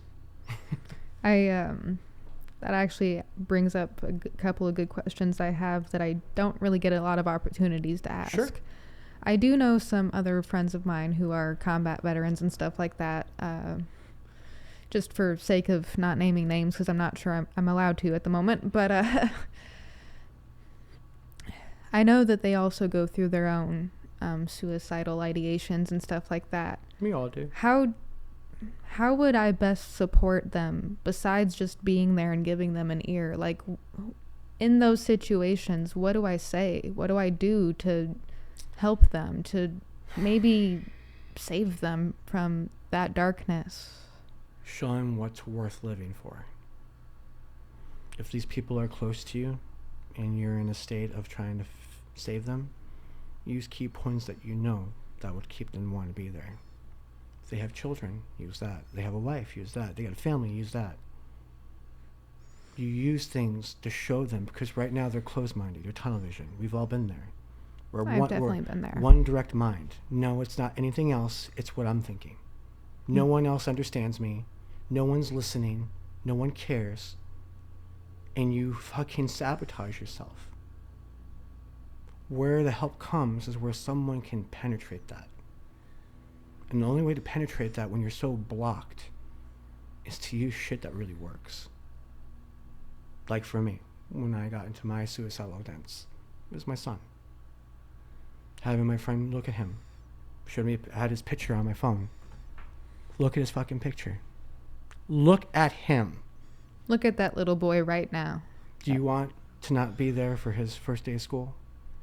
His first girlfriend? When he gets his first beard and needs to shave? Talk about girls, basketball games, campouts. You want to see him when he doesn't get married? You want to miss all that because you're in your fucking feelings right now? Because you can't understand and digress and differentiate what reality is and what your brain's trying to trick you in? Okay. It takes real penetration and work to get to people. There's a very rare part where sometimes you just can't get to them. They're so far gone. But what you can do is seek help. Call 911. Call the mental health hotline for their veterans. Okay? Get a crisis team out here. You get people that have the tools and ability to either treat, medicate, facilitate, detain. Anything that helps. To get them to a safer place. And that's the best thing I could ever say, is that you show them compassion, you show them love. Never show them any ambiguity or anger, because you're just adding to the fire. Empathy is going to be your tool. Understanding and being there. Sometimes you just need to fucking hold somebody. I wish somebody was there for me. And I had a brother. He didn't hug me or anything, but he did not leave my side until I was right in my head. And when you get right in your head, it may take hours, sometimes it takes days. But when you start to actually see it, you're like, what the fuck did I almost do to myself? And it's scary because you were literally at a crossing point of never coming back. And you can't take that away.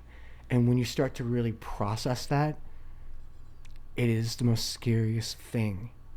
And it's emotional, and it comes overwhelming in emotion because you just almost took yourself away from this world for no reason. And you would have damaged the people that you love the most for life.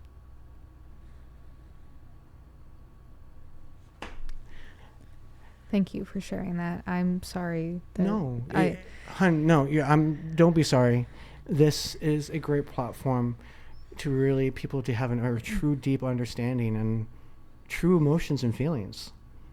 I mean, if you can't get any better than this than actually paying your doctor to take you to a psych eval, this is free and this is real and this is uninhibited and unscripted. This is core emotions. It's part of being human. Part of being human.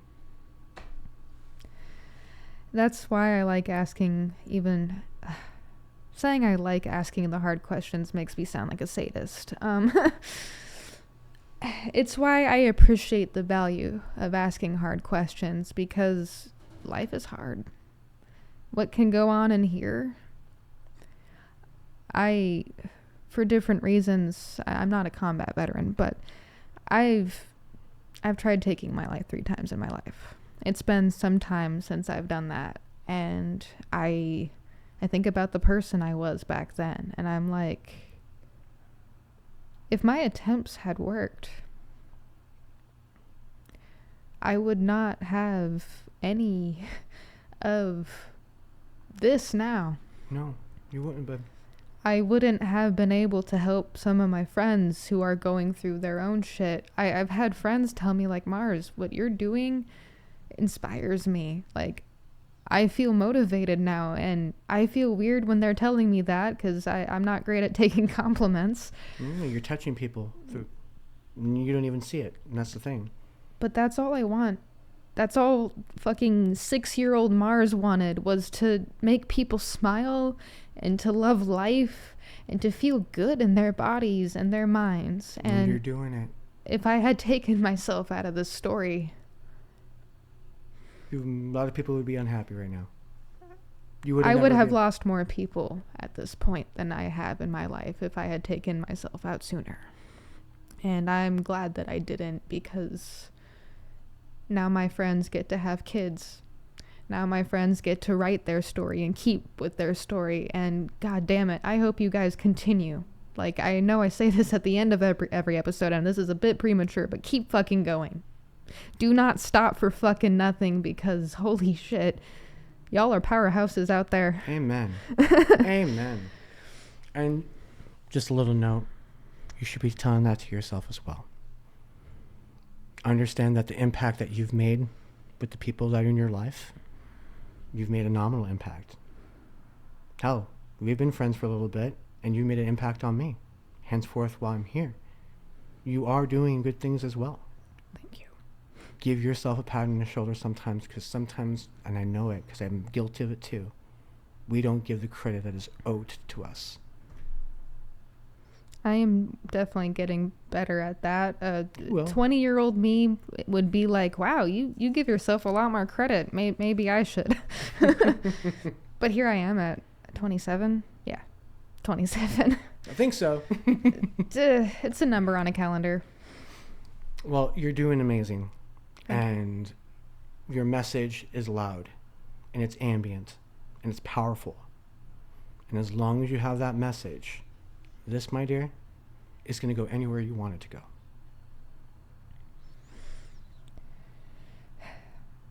I should ask this because I've asked you 100 million questions. Do you have any questions for me? No, I mean, pretty straightforward. I don't think I have any questions. I mean, you as a whole, I understand what you're trying to do, your mission and your whole voice. So I know we need to ask about that. Wow, I do have one. Here we go. Where do you see yourself in 12 months?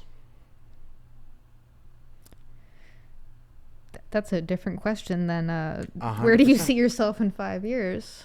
Well, 5 years is too far away. That's true. Things can always happen and change, but 12 months is very, very reality. That's a hop, skip, and a jump. Where do you want to see yourself in 12 months? That's a good question. I've actually been kind of thinking about that because we're reaching the end of the year. It's November now. Yes, ma'am. And I always start to kind of compartmentalize like the year past and the year going forward, because last year I started this thing where I don't like doing New Year's resolutions. I do New Year's goals. So like, what am I trying to accomplish this next year? Okay. The first time I started that was last year. And the first goal I really set for myself was I need to be a better advocate for myself. I need to be sure of what I want and stand firm in, hey, this is what I said I want. I'm doing this. Ask questions, comments, and concerns later. We're going full force. Right. I feel like I've done a really damn good job for only being a year into that practice of doing that. Mm-hmm. I want to keep at that for the next year and just keep that momentum going for that self-advocacy, that self-agency. That freedom. Yeah. The other goal I had was to kind of figure out how to be free without a car, because I don't really have the financial stability at the moment to have a vehicle again. I had one for almost 6 months of my life before I was in an accident with someone going 65 and a 35. It was a little heartbreaking because that truck belonged to my dad. I'm sorry. So it was more of a mental loss than a physical loss for me. And still kind of working on that mentality a little bit, because it's still fresh. That was 22, I think. 21 or 22. My years are messed up. But in a year from now. So I finally decided a while ago, I was a little kid when I decided that I wanted to make writing and public speaking and like my creative projects my career. I finally have my first book idea and like concept and planned out. I was actually working on it a little bit last night before I fell asleep. I know I said I would have it out this year. That's my fault. I gave myself deadlines knowing full well that I wasn't going to meet those. But the other thing that I gave myself, the super secret thing, is I knew I needed to live more life. I haven't lived a lot of life for someone being in their late 20s. And I knew that living more life would give me the confidence I need, the experience I need to finish my first debut novel. It's a truth turned fiction. Okay. It's called 21 Days Gone. And it's kind of knowing my story and knowing how as a child I used to be kind of stuck in it and everything. And through all of the therapy and the fact that writing is healing, especially to myself, who is a writer. Like, there is no freaking question about me being a writer. Imposter syndrome be damned. But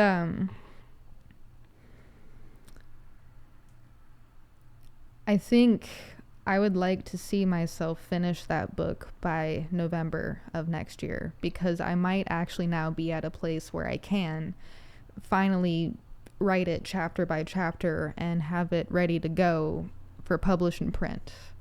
I love me a good read, so you let me know. I appreciate that. I don't want to give myself another timeline or another deadline, because let's be honest, boundary pushing, I'm probably going to be like, yeah, whatever, time, what is that? But at the same time, like, the goal I set for myself to live life, to be able to write this book. Right. I've done a lot more of that, and I know 2026 is another year set up for me to live more life, because I choose that. I choose that for myself. I choose wanting to make my events even if only 2 people show up. I choose to go out and do things even if my social anxiety is like, but the people are gonna bite you. Maybe I like being bitten. So what? Yeah, like, so what?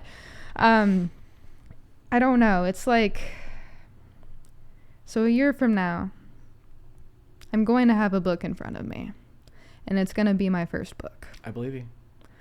A year from now, I'd like to see a stronger me, even just physically. Like, I've been trying to work on bulking up. Like, I now have forearm muscles. Hey, I didn't have that before. I'm gonna put those away. Those are dangerous.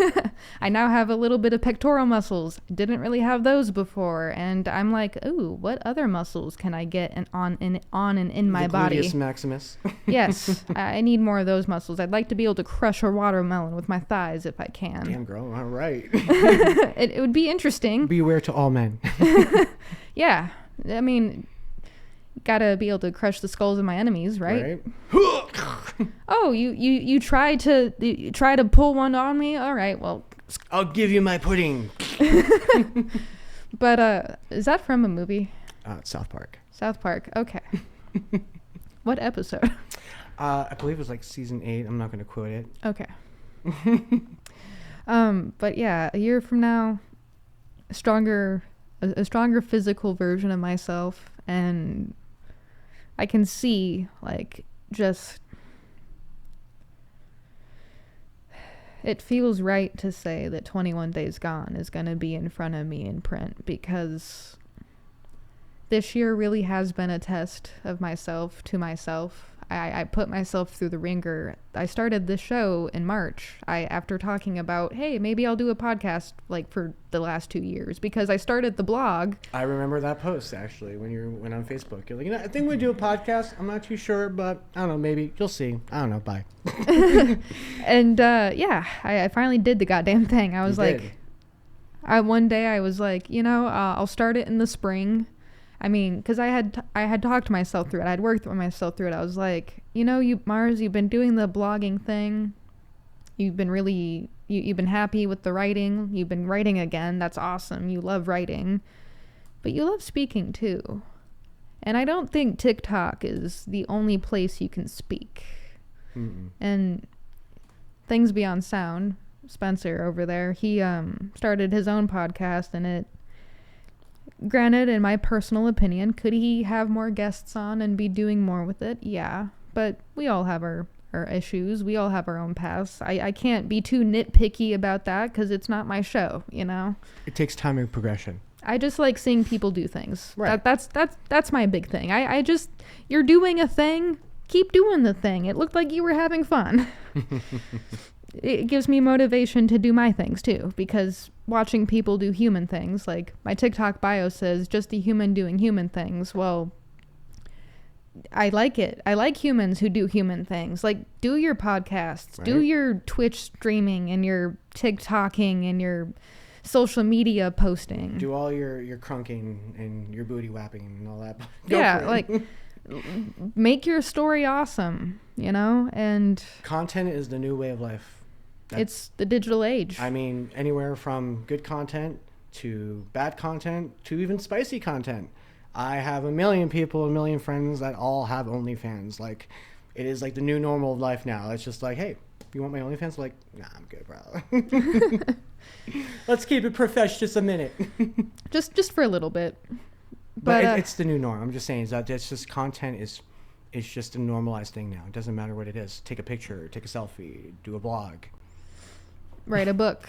There are so many book authors now, and I definitely have some gripes about some writing out there. Some of you need to maybe not use AI so much, but at the same time, I understand it's a new technology. We just need to learn how to use it ethically. 100%. In a way that actually benefits and helps prosper humanity. Well, yeah, right now people are just trying to make money. I mean, don't get me wrong, I'm for it. Like, by all means, we live in a capitalistic hellscape. Make your money, boo-boo. If you got something to shake, shake it. If it's feeding the fucking family... Who am I to judge? Right. Like, I mean, the only time I ever get, like, just when they start pushing it on me. Like, okay, yeah, cool, I've seen naked people. You see one naked person, you see a million naked people. Like, cool. You got boobs, too? All right. So, you throw a rock and you'll hit someone with boobs. Right. And it's just, like, a lot of time in this industry, because what we work in, it's a very sexualized industry. So, sex sells and marijuana. And a lot of our people in this industry use that as a currency tool or a way to get into things or to get leverage or whatever. Well, I mean, like, cool. If you want to like, just don't use it on me and try to like push it down my throat. Watch it. You need to like it. You want one of my private videos? Like, no. I can just, if I want that, I'm gonna go to Pornhub. Yeah. I have so many thoughts. One of the thoughts I want to say is this. I used to be a lot more against like sex work and stripping and stuff like that. But then one day I was like, all right, well, now why would a young girl want to do this? Capitalistic hellscape. I mean, survival. Some of them just like doing it. Some of them just enjoy doing it because they have a body. They look damn good with their body. Like freedom and free will are both beautiful things and also terrifying things. 100%. I am totally 100% with it. If you have a beautiful body and you want to show it, I support that. Just, don't force me to watch it if I don't consent to it. Don't send unsolicited just don't videos. send it to my inbox to where I click on it and it's like, whoa, how you doing? I'm in a school right now with all this. Yeah, maybe ask for permission first. The little bit of decorum, a little bit of. Hey, do you want to? You know what? Yeah, go ahead, send it to me. I don't mind. I'll take a gander. But like, look at my shit. Like, thank you, but I think I'll pass. I used to be a horrible person back in the day. I had a picture. Anytime someone wanted to be inappropriate with me, I would send them a picture of a guy's butthole. I see. And they'd be like, quit being that. I don't think I've ever... it was a in-depth picture of a guy spreading his butt cheeks and just... Oh. You saw his pink eye. Oh. Wow. And literally, I just put on top of it, quit being an asshole. It worked. It was a play on words. I really like that approach. That is not the approach I would do. I would just delete message and, oh, look at that. We're never speaking again. No, pretty much. I think they're expecting probably a picture back or something like that. So I was like, oh, you want a picture? I'll give you a picture. Don't ever send one of these again. Otherwise, you'll get the exact same one, except it'll be worse. Right? Like, I know your mother. I'm going to get her butthole picture. I'll send a picture of your mom's butt. Like, I'm sure you'll love that. Yeah, it's wild. It's wild. I just have fun with it. I really do. It's about the only way you can deal with it. Can't take it serious. Sometimes I'll even look at it and I'll be like, look, babe, look what I just got sent. And she'll be like, oh, wow. All right. Can I get her number? I'm like, shut up. Fine. Right? Just record things, okay? just go do your job. But I live a really crazy life, but I wouldn't change it. It's a great experience. I live my day knowing different things and experiencing different things and meeting different people, and sometimes it's not cool and grand, but that's life for you. But majority of it, I love what I do. I like that. I like that a lot. I feel like that's so The Human Condition. I've never actually read that book. I think it is an actual book, but I live the experience of the human condition. I almost kind of feel like at some point I'll read the book, but You're living the book. What are you talking about? Yeah, exactly. So do I really need to read the book if I can conversate and talk to other people who are also... It's like a double entendre. Yeah, there are better books I could be reading. So with that being said on the human condition point and everything, that is one of my biggest goals when learning to conversate with people is I don't really like having enemies. I don't believe in enemies. I think having enemies is stupid. What do you mean you're my enemy? What? Are we gonna fight right now? No, man, come on. I believe in friends. I believe the oldest quote I ever created, and I have a friend who is gonna have known me 10 years this January. Wow. They can quote me on this one. Back in high school, I said, I'm a friend to all and enemy to none. And the reason I say that is I understand the need for friends. I didn't have a lot of those as a kid because, when you went through what I went through, having the... Makes you super antisocial. Yeah. And also people aren't having the same conversations I was as a child. I was wanting to talk about theology and philosophy and where we came from and why we have these things happen to us, and maybe more slightly inappropriate conversations for a 6-year-old to be having. But I was exposed to things at a young age that had me asking questions that other 6-year-olds weren't. Other 6-year-olds were like, yay, let's go play on the playground. Do you guys know where babies come from? I mean, you were just informative. You just wanted to know more. Mm-hmm. You were different. I was different too. It happens. And it did happen. And I'm okay with all of that experience now, because it taught me, as I said, a friend to all, an enemy to none. I know the value of connection and friendships now. Right. I know that a lot more than I sometimes care to admit, because when I don't see people connecting, that it triggers something in my brain. I'm like, you guys are fighting each other instead of connecting. I mean, that is a connection, but you're dividing each other so far apart. Stop that. Right? What? Can we maybe build a bridge? We don't need to be perfectly agreeable and be like, oh yeah, you're right. You don't need to do that. But we can find common ground. The first common ground is we're both human and we have needs. And maybe we don't need each other, but we do need other things. Indeed. That's where we help each other. Yeah. I satisfy your needs. You help me satisfy my needs, and we're all happy. Pouring into each other's cups. Indeed. So to go off of, my mind's all over the place. A honey-do jeter would be great right now. I wish I brought one, but now I knew. Next time I'm bringing honey-do jeter. I promise. I'll hold you to that one. But also, you don't need to bring anything you don't want to bring. I want to. Okay. I gotta smoke with you. That's fair. That is fair. But let's see. All right, Brain, get back on track. I know you can. Friend to all, enemy to none. Connections, important, people, not believing in enemies. I want to be able to communicate with anyone, even the people that may not like me or may not agree with me or may not jive with me. I want to be able to level with them and be like, okay, you're a human being. You have experiences that I don't have. I want to be able to learn from your experiences and teach myself so I can also teach other people and maybe teach you something too. Right. Because perspective is everything. 100%. Perspective is everything. We're not going to have the same perspective. I hate the saying, walk a mile in someone else's shoes, because you can walk a mile in someone else's shoes, but you're not really going to get the same experience as them. Because their shoes fit them. Yeah. They might be too big for you. Right. I know if my feet are too big for your shoes. Yeah, I'm a 6.5 or 7 in women's. Big feet. Small feet.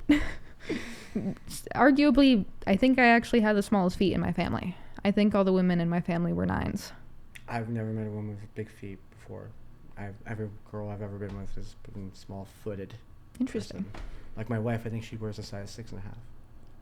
If she's okay with sharing shoes, I would love to have someone to share shoes with. Hey, she's got a whole DC collection. Ooh, awesome. She's a skater girl. DC Comics? No, DC, DC shoes, industrial, skater shoes.